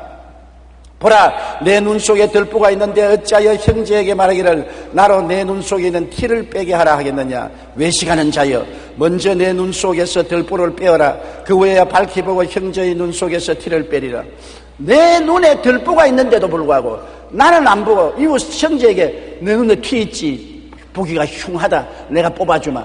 자기의 결점은 말할 수 없이 많고 자기의 죄도 말할 수 없이 많은데 자기의 죄와 결점은 감추어버리고 형제의 적은 잘못과 죄를 지적하고 비평하고 평론하면 안 된다는 것을 말하는 것입니다. 그러므로 비평과 평론을 잘못하면은 큰 파탄을 가져오는 것입니다. 항상 아내를 비평하고 평론하는 남편은 아내와 거리가 멀어지는 것입니다. 늘 남편을 깔보고 비평하고 바가지를 끓는 아내는 남편의 사랑을 받을 수가 없는 것입니다. 서로 이해하고 동정하고 용서하고 사랑하는 갈보리 예수 그리스도 십자가의 화목을 가지고서 인생을 살아야 비로소 평안하게 살 수 있는 것입니다. 베드로전서 4장 8절에 무엇보다 뜨겁게 서로 사랑할지니 사랑은 허다한 죄를 덮나니라. 사랑하면 죄를 짓습니다. 부모가 자식의 죄를 덜추어내지 않습니다. 온 세상 사람들이 율법으로 자식을 빨가벗기고 핥히고 상처 입히고 짓밟아도 부모는 자식을 덮으려고 하고 치료하려고 하고 끌어안으려고 하는 것입니다. 왜? 부모는 자식을 사랑하기 때문에 허다한 허물을 덮습니다. 자동차가 달려올 때 어린애기를 데린 어머니는 어린애기를 감고 뒤로 돌아서서 자동차를 막습니다. 자동차가 와서 부딪히면 죽을 걸 번연히 알면서도 어린애기는 가슴에 안고 등을 뒤로 돌려서 자동차를 막는 것이 부모의 사랑인 것입니다. 하나님은 우리를 이처럼 사랑하사 우리의 허다한 허물을 용서하고 덮기 위해서 그 아들 예수 그리스도를 세상에 보내셔서 십자가에 몸짓고 피 흘려 사랑해 주셨습니다. 하나님의 이 엄청난 사랑을 받았으면 우리는 마음이 변화되어 우리도 용서와 사랑으로 이웃을 대하는 우리가 되어야 되겠는 것입니다. 마태복음 5장 38절로 42절에 또 눈은 눈으로 이는 이로 갚으라 하였다는 것을 너희가 들었으나 나는 너희에게 이르노니 악한 자를 대적하지 말라. 누구든지 내 오른편 뺨을 치면 왼편도 돌려대며 또 너를 고발하여 속옷을 가지고자 하는 자에게는 겉옷까지 가지게 하며 또 누구든지 너를 억지로 오리를 가게 하거든 그 사람과 심리를 동행하고 내게 구하는 자에게 주며 내게 꾸고자 하는 자에게 거절하지 말라. 이 말은 뭐냐면 사소한 일을 가지고서 내가 양보하지 아니함으로 화평을 이룰 필요가 없다는 것입니다. 마음에 가지고 있는 평화와 이웃 간의 화평은 뺨 한 대 더 맞는 것보다 중요하고 속옷과 겉옷 주는 것보다 더 중요하고 한 심리를 더 걸어가는 것보다 더 중요하다는 것입니다. 물론 중대한 일은 모르겠지만 인생의 모든 분쟁은 사소한 일에서 일어나는 것입니다. 사소한 일에 평화를 이룰 정도 같으면 양보하라는 것입니다. 양보를 하고 평화를 지키는 것이 내가 얻고 평화를 잃어버린 것보다 낫다는 것입니다. 부부간에도 그렇지 않습니까? 조그마한 일로 말다툼합니다. 내가 지고 가정이 평안한 것이 좋지, 내가 이기고 가정이 쌀얼음같이 되고 서로 긴장이 되면은 모든 것을 잃어버리는 것이 되는 것입니다. 우리의 삶 속에 가장 중요한 것이 마음의 평화인 것입니다. 평화가 행복의 기초가 되는 것입니다. 돈 많다고 행복하지 않아요. 좋은 집에 산다고 행복하지 않아요. 부귀영화 공명이 있다고 행복할 것입니까? 권력이 있다고 행복합니까? 아니요. 마음에 화평이 있어야 행복한 것입니다. 그러므로 하나님과 사람 사이에 화평을 가져오고 내 가족과 이웃 간에 화평을 가져오면 하나님의 아들이라 칭함을 받는다고 하는 것입니다. 하나님의 아들 예수님은 전쟁이 아니라 평화를 가져오는 것입니다. 살상이 아니라 사랑을 가져오는 것입니다. 주님은 언제나 화목해 하는 역사를 하는 것입니다. 하나님과 사람 사이에 화목해 하고 사람과 사람 사이에 화목해 하고 인간과 자연과의 관계에도 화목을 가져오는 것이 주님의 역사인 것입니다. 예수님의 이름으로 서로 물고 찢고 싸우는 것은 하나님의 영광을 가리는 일이 되고 마는 것입니다. 여덟째로 의를 위하여 핍박받는 자는 복이 있나니 저희가 천국이 저희 것임이라고 하는 것입니다. 의란 무엇인 것입니까? 예수님이 십자가에 못 박여 몸짓고 피 흘려 우리 일생의 죄악을 다 청산한 그 공로가 의로움인 것입니다. 우리의 행위가 의롭게 되지 않습니다. 의는 없나니 하나도 없다고 말한 것입니다. 여러분 가운데 한번 과거의 생활을 헤아려 보십시오. 내가 의인이라고 어깨 펼 수 있는 사람 누가 있습니까? 50보 소백보입니다. 50보 간 사람, 100보 간 사람, 그 차이밖에 없는 것입니다. 그러므로 인간의 행위로 의롭다함을 얻을 육체가 없습니다. 그러나 의란 것은 예수님이 우리의 죄를 십자가에서 영원히 용서해 주었기 때문에 예수님 안에 의가 있는 것입니다. 의라는 것은 예수님을 마음속에 모시고 예수님을 생각하고 예수님을 바라보고 예수님을 믿고 예수님을 자랑하고 사는 것이 의가 되는 것입니다. 예수님을 생각하지 아니하고 예수님을 바라보지 아니하고 예수님을 믿지 아니하고 예수님을 자랑하지 아니하고는 의라는 것은 있을 수가 없는 것입니다. 예수님과 더불어 자고 깨고 먹고 마시고 사는 것이 의로움인 것입니다. 예수님 때문에 핍박을 받는 자는 복이 있나니 천국이 저희 것임이라고 말한 것입니다. 십자가를 통하여 의를 영원히 이루어 놓았으니 예수님을 내 가슴에 잔뜩 모시고 살아가면 의인이 되는 것입니다. 그리스도를 생각하십시오. 그리스도를 바라보십시오. 그리스도를 믿으십시오. 그리스도를 고백하고 자랑하십시오. 그러면 너는 의인이 되는 것입니다. 하나님의 은혜로 의롭게 되는 것입니다. 고린도후서 5장 21절에 하나님이 죄를 알지도 못하신 이를 우리를 대신하여 죄로 삼으신 것은 우리로 하여금 그 안에서 하나님의 의가 되게 하려 하심이라. 여러분이 얼마나 의롭게 되느냐? 하나님처럼 의롭게 된다는 것입니다. 엄청난 일입니다. 그 죄 덩어리가 용서를 받되 철저히 용서를 받아서 하나님이 의로운 것처럼 여러분도 의로워짐으로 하나님 앞에 마음 놓고 출입을 할 수 있게 된다는 것을 말하는 것입니다. 그런데 우리 의로우신 예수님을 섬기고 모시기 때문에 핍박을 당하고 직장에서 어려움을 겪고 사회생활에서 고통을 당하면 성경에는 말합니다. 복이 있다. 예수님 때문에 당하는 고통은 언제나 복으로 돌아온다. 악을 선으로 바꾸시는 우리 하나님께서는 예수님 때문에 욕을 얻어먹고 핍박을 당하고 고통을 당하면 그만큼 하늘에 복을 쌓아 놓는다는 것입니다.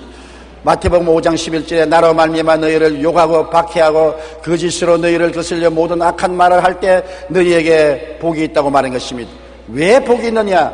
하나님의 인정을 받는다는 것입니다.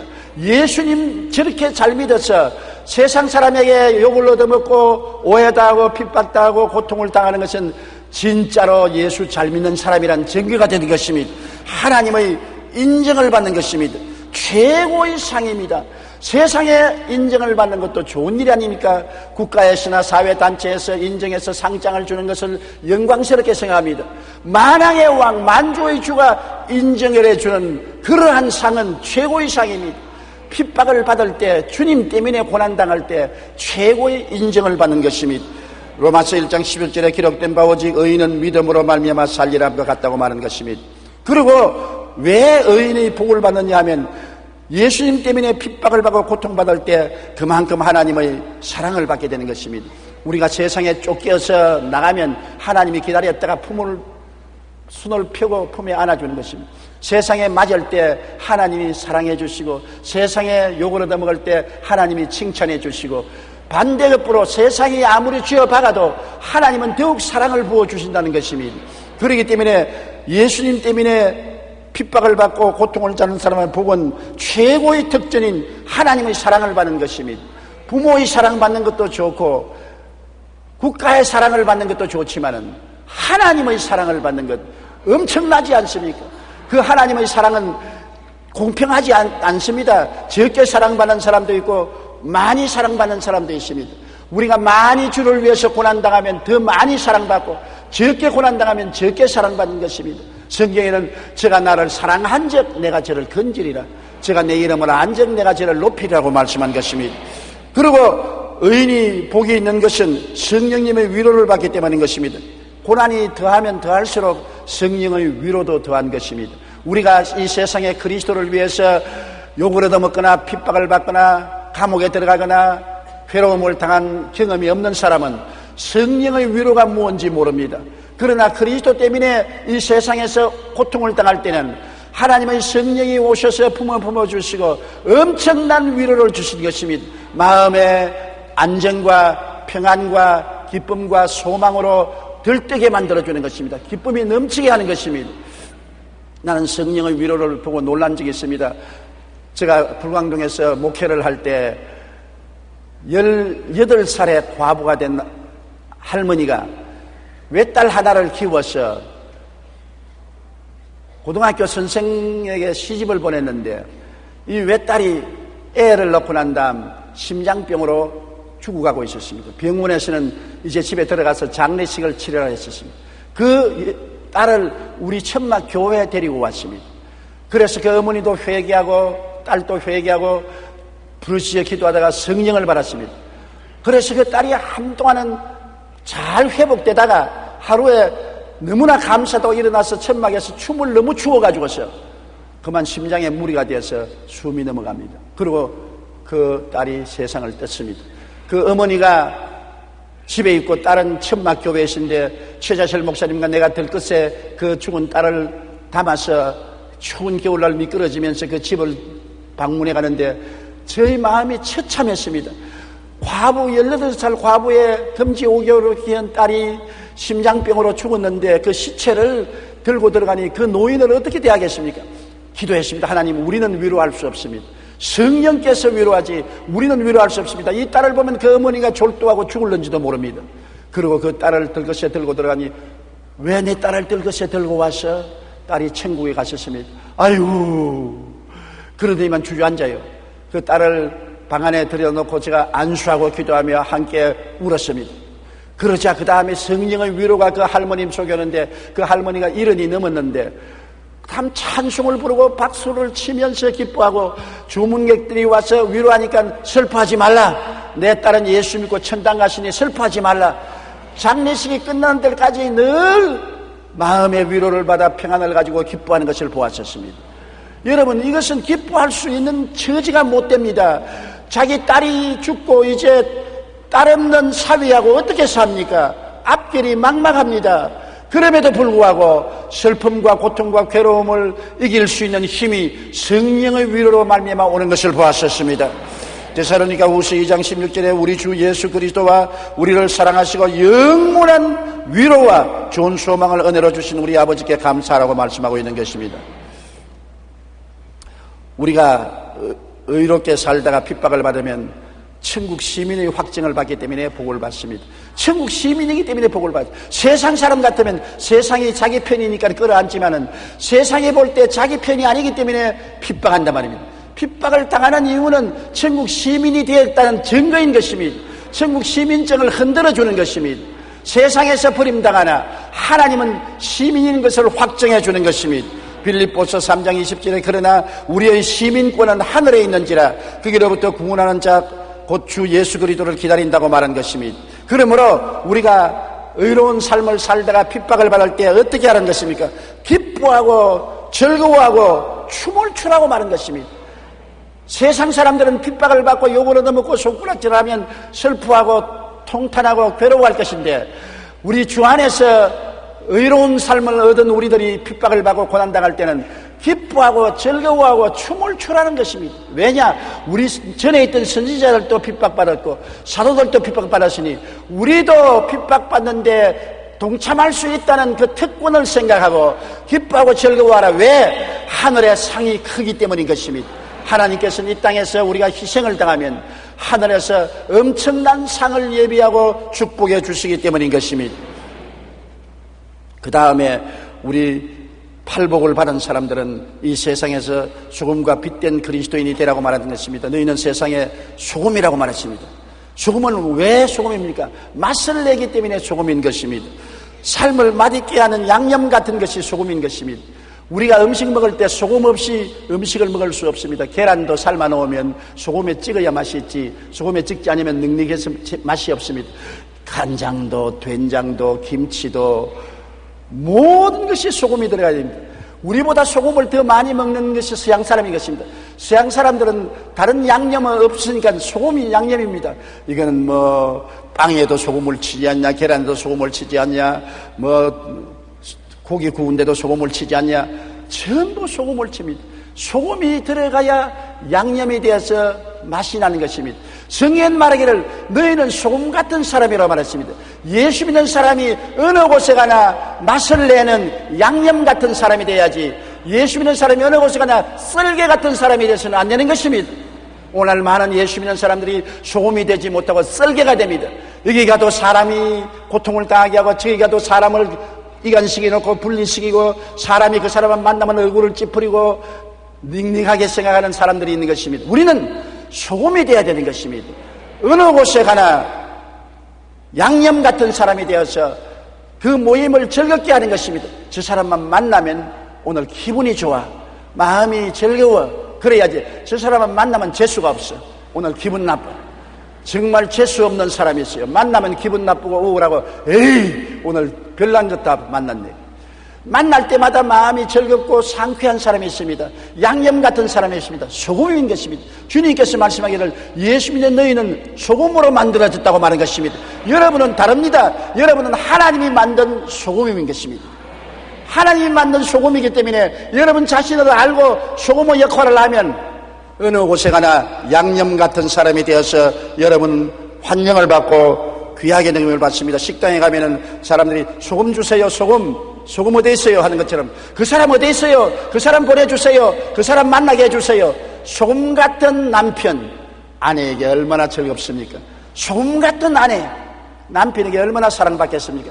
소금 같은 자녀, 소금 같은 부모, 인생을 맛있게 살게 하는 사람이 되시기를 주님 이름으로 축원합니다. 소금은 또한 부패를 막습니다. 소금이 없이는 부패예요. 오늘날에는 얼음도 있고 냉장고도 있기 때문에 신선하게 보관하지만 우리가 자랄 때는 얼음도 없고 냉장고도 없었습니다. 우리 경상남도 울주군 삼남면 교동리 31번지 우리 학교에 가면은 시장을 지나가게 되는데 시장에 보면 그때 내 눈에 띄는 것은 칼치가 내 눈에 띄었어요.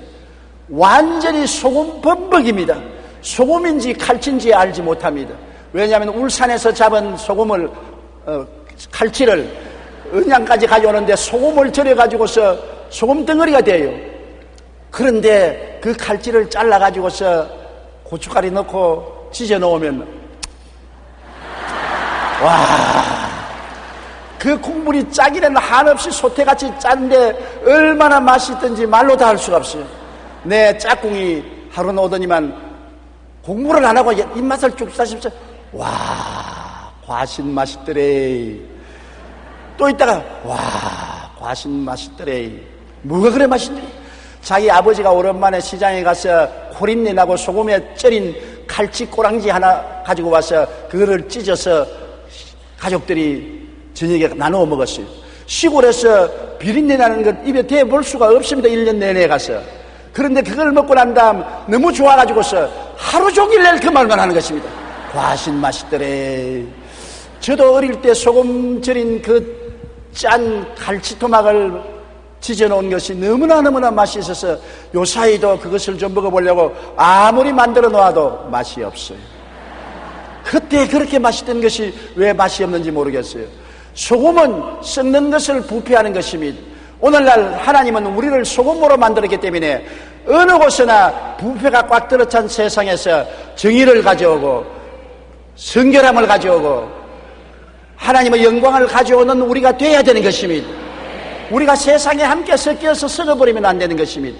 세상에서 하나님이 우리를 소금으로 만들었기 때문에 항상 우리가 스스로 말하기를 나는 소금이다. 나는 부패할 수가 없고 나는 부패를 방지하는 것이 내 소금이다. 소금이 되어야 된다. 우리 오늘날 한국교회가 우리 한국 사회에서 크게 인정을 받지 못하는 것은 한국교회가 소금의 역할을 하지 못하기 때문인 것입니다. 어느 곳이나 문제가 생기고 부패가 생겼다면 예수 믿는 사람들이 포함되어 있는 것입니다. 우리가 회개하고 소금의 역할을 다시 하게 되기를 간절히 바람하지 않는 것입니다. 마태복음 5장 13절에 너희는 세상의 소금이니 소금이 만일 그 맛을 잃으면 무엇으로 짜게 하리요. 예수 믿는 성도들이 짜게 만들지 못하면 오늘날 이 세상은 부패하고 말 것인 것입니다. 하나님이 우리 한국에 5만 교회 10만 주의 중 1200만 성도를 둔 것은 그만큼 소금을 한국에 많이 뿌려놓았다는 것입니다. 그래서 한국의 정치, 경제, 교육, 문화, 군사, 산업 모든 면에 부패하지 않도록 만들어 놓은 것입니다.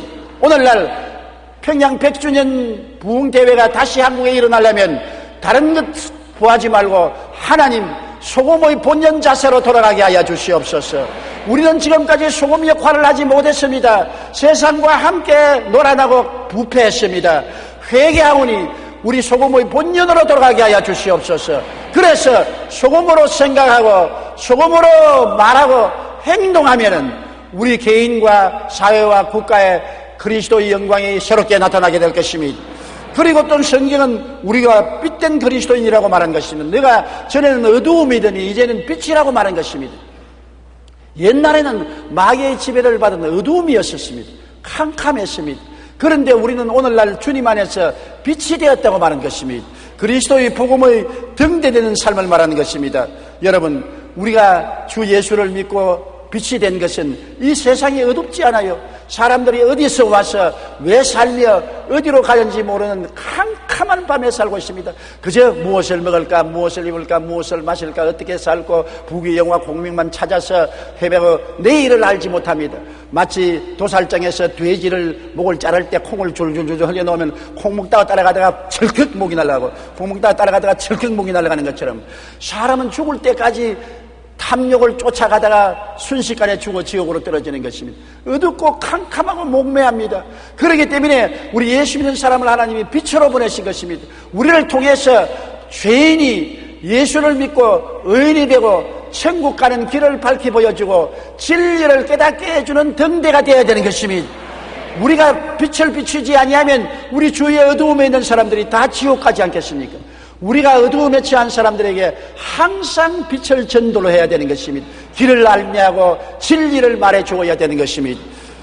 마태복음 5장 16절에 이같이 너희 빛이 사람 앞에 비치게 하여 그들로 너희 착한 행실을 보고 하늘에 계신 너희 아버지께 영광을 돌리게 하라. 우리를 보고서 사람들이 하나님을 알게 되는 것입니다. 여러분, 절망의 어두움에 빛은 희망을 주는 것입니다. 이 세상에 절망이 너무나 많습니다. 재앙이 너무나 많고 고통이 너무나 많습니다. 그런데 우리는 빛을 전하는 희망의 전도자인 것입니다. 예수를 바라보라. 그 안에서 용서와 의로움이 있다. 예수를 바라보라. 세상과 마귀에서 해방되고 거룩함과 성령 충만이 있다. 예수를 쳐다보라. 치료와 건강이 그 속에 있다. 예수를 바라보라. 아브라함의 축복과 형통도 그 속에 있다. 예수를 바라보라. 그 속에 부활 영생 천국이 있다. 예수님 안에 영혼이 잘되고 범사에 잘되며 강건하고 생명을 얻되 풍성히 여는 길이 있다. 희망을 주는 전도자가 되어야 되는 것입니다. 빛은 바로 어두움에서 길을 밝혀주는 것인데 희망을 주는 것입니다. 앞이 캄캄하여 절망적인 사람에게 환한 희망의 빛을 비춰주는 것이 빛인 것입니다. 우리가 빛입니다. 주님은 우리를 통하여 세상에 희망의 메신저로 사용하는 것입니다. 그리스도는 우리에게 희망의 원천이 되는 것입니다. 골로새서 1장 13절에 그가 우리를 흑암의 권세에서 건져내사 그의 사랑의 아들 나라로 옮기셨다고 말하시고 요한 1서 1장 5절에 하나님은 빛이시라 그에게는 어두움이 조금도 없으시니라. 그러므로 하나님 아버지와 예수 앞에 나오면 어두움은 사라지는 것입니다. 빛 가운데 충만하게 되는 것입니다. 어디서 와서 왜 삶이 어디로 가는지를 압니다. 희망을 어떻게 얻을 수 있는지 압니다. 영혼이 잘됨같이 범사에 잘되며 강건하고 생명을 얻되 풍성하게 얻는 길이 무엇인지 깨달아 알게 되는 것입니다. 그 다음에는 우리가 빛이라는 것은 죽음 건너편을 비치는 빛입니다. 누가 죽음 건너편을 비춥니까? 사람은 죽음에서 종결입니다. 끝입니다.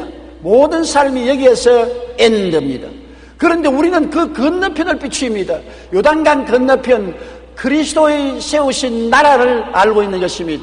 새 하늘과 새 땅과 새 예루살렘을 가르칩니다. 우리가 육신의 장막집이 무너지너도 손으로 짓지 않은 영원한 집이 저곳에 있다.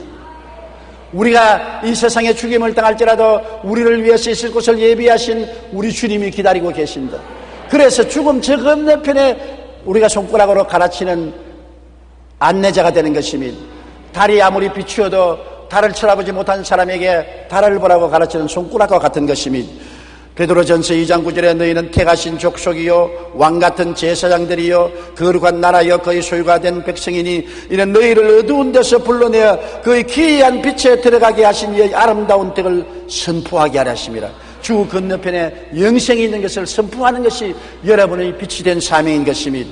요한계시록 22장 5절에 다시 밤이 었겠고 등불과 햇빛이 쓸데없으니 이는 주 하나님이 그들에게 빛이심이라 그들이 세시도록 왕노릇하리로다. 이러한 삶이 우리에게 있는 것을 우리가 비추는 것이 우리 빛된 사명인 것입니다. 그러므로 우리가 팔복을 받고 소금과 빛이 되는 삶을 살아야 하나님께서 우리를 보내신 사명을 다하는 것입니다. 주님이 복 있는 사람이라고 하시는 삶은 참으로 영원히 복이 있는 사람인 것입니다. 이 땅에서뿐 아니라 영원 천국까지 복으로 넘치는 삶을 여러분 살게 되시기를 주님 이름으로 축원합니다. 우리 다 같이 고개 숙여 기도드리겠습니다. 전능하신 아버지 하나님, 주님께서 팔복산에서 8가지 복을 말씀하시고 이 복을 받은 사람들은 이 세상에서 소금이 되고 빛이 되라고 말씀하셨습니다. 하나님 아버지여, 우리가 팔복을 생각하고 마음속에 음미하고 그 가르침을 따라 삶으로 정말 소금과 빛이 되게 도와주시옵소서. 우리는 과거의 삶을 돌이켜볼 때 소금도 되지 못하고 빛도 되지 못했습니다. 부패하는데 함께 섞여서 썩어가고 어두운 가운데 함께 섞여서 갈 길을 모르고 방황하는 우리들이었습니다. 하나님 아버지여, 오늘 이 시간에 우리를 돌이키게 하여 주시옵시고 회개하고 변화받아 참으로 소금이 되고 빛이 되게 하여 주시옵소서.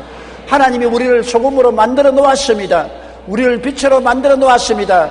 자기 자신을 발견하게 도와주시옵시고 역할을 다하는 우리들이 되도록 보혜사 성령이여 도와주시옵소서. 예수님 이름으로 기도드리옵나이다. 아멘.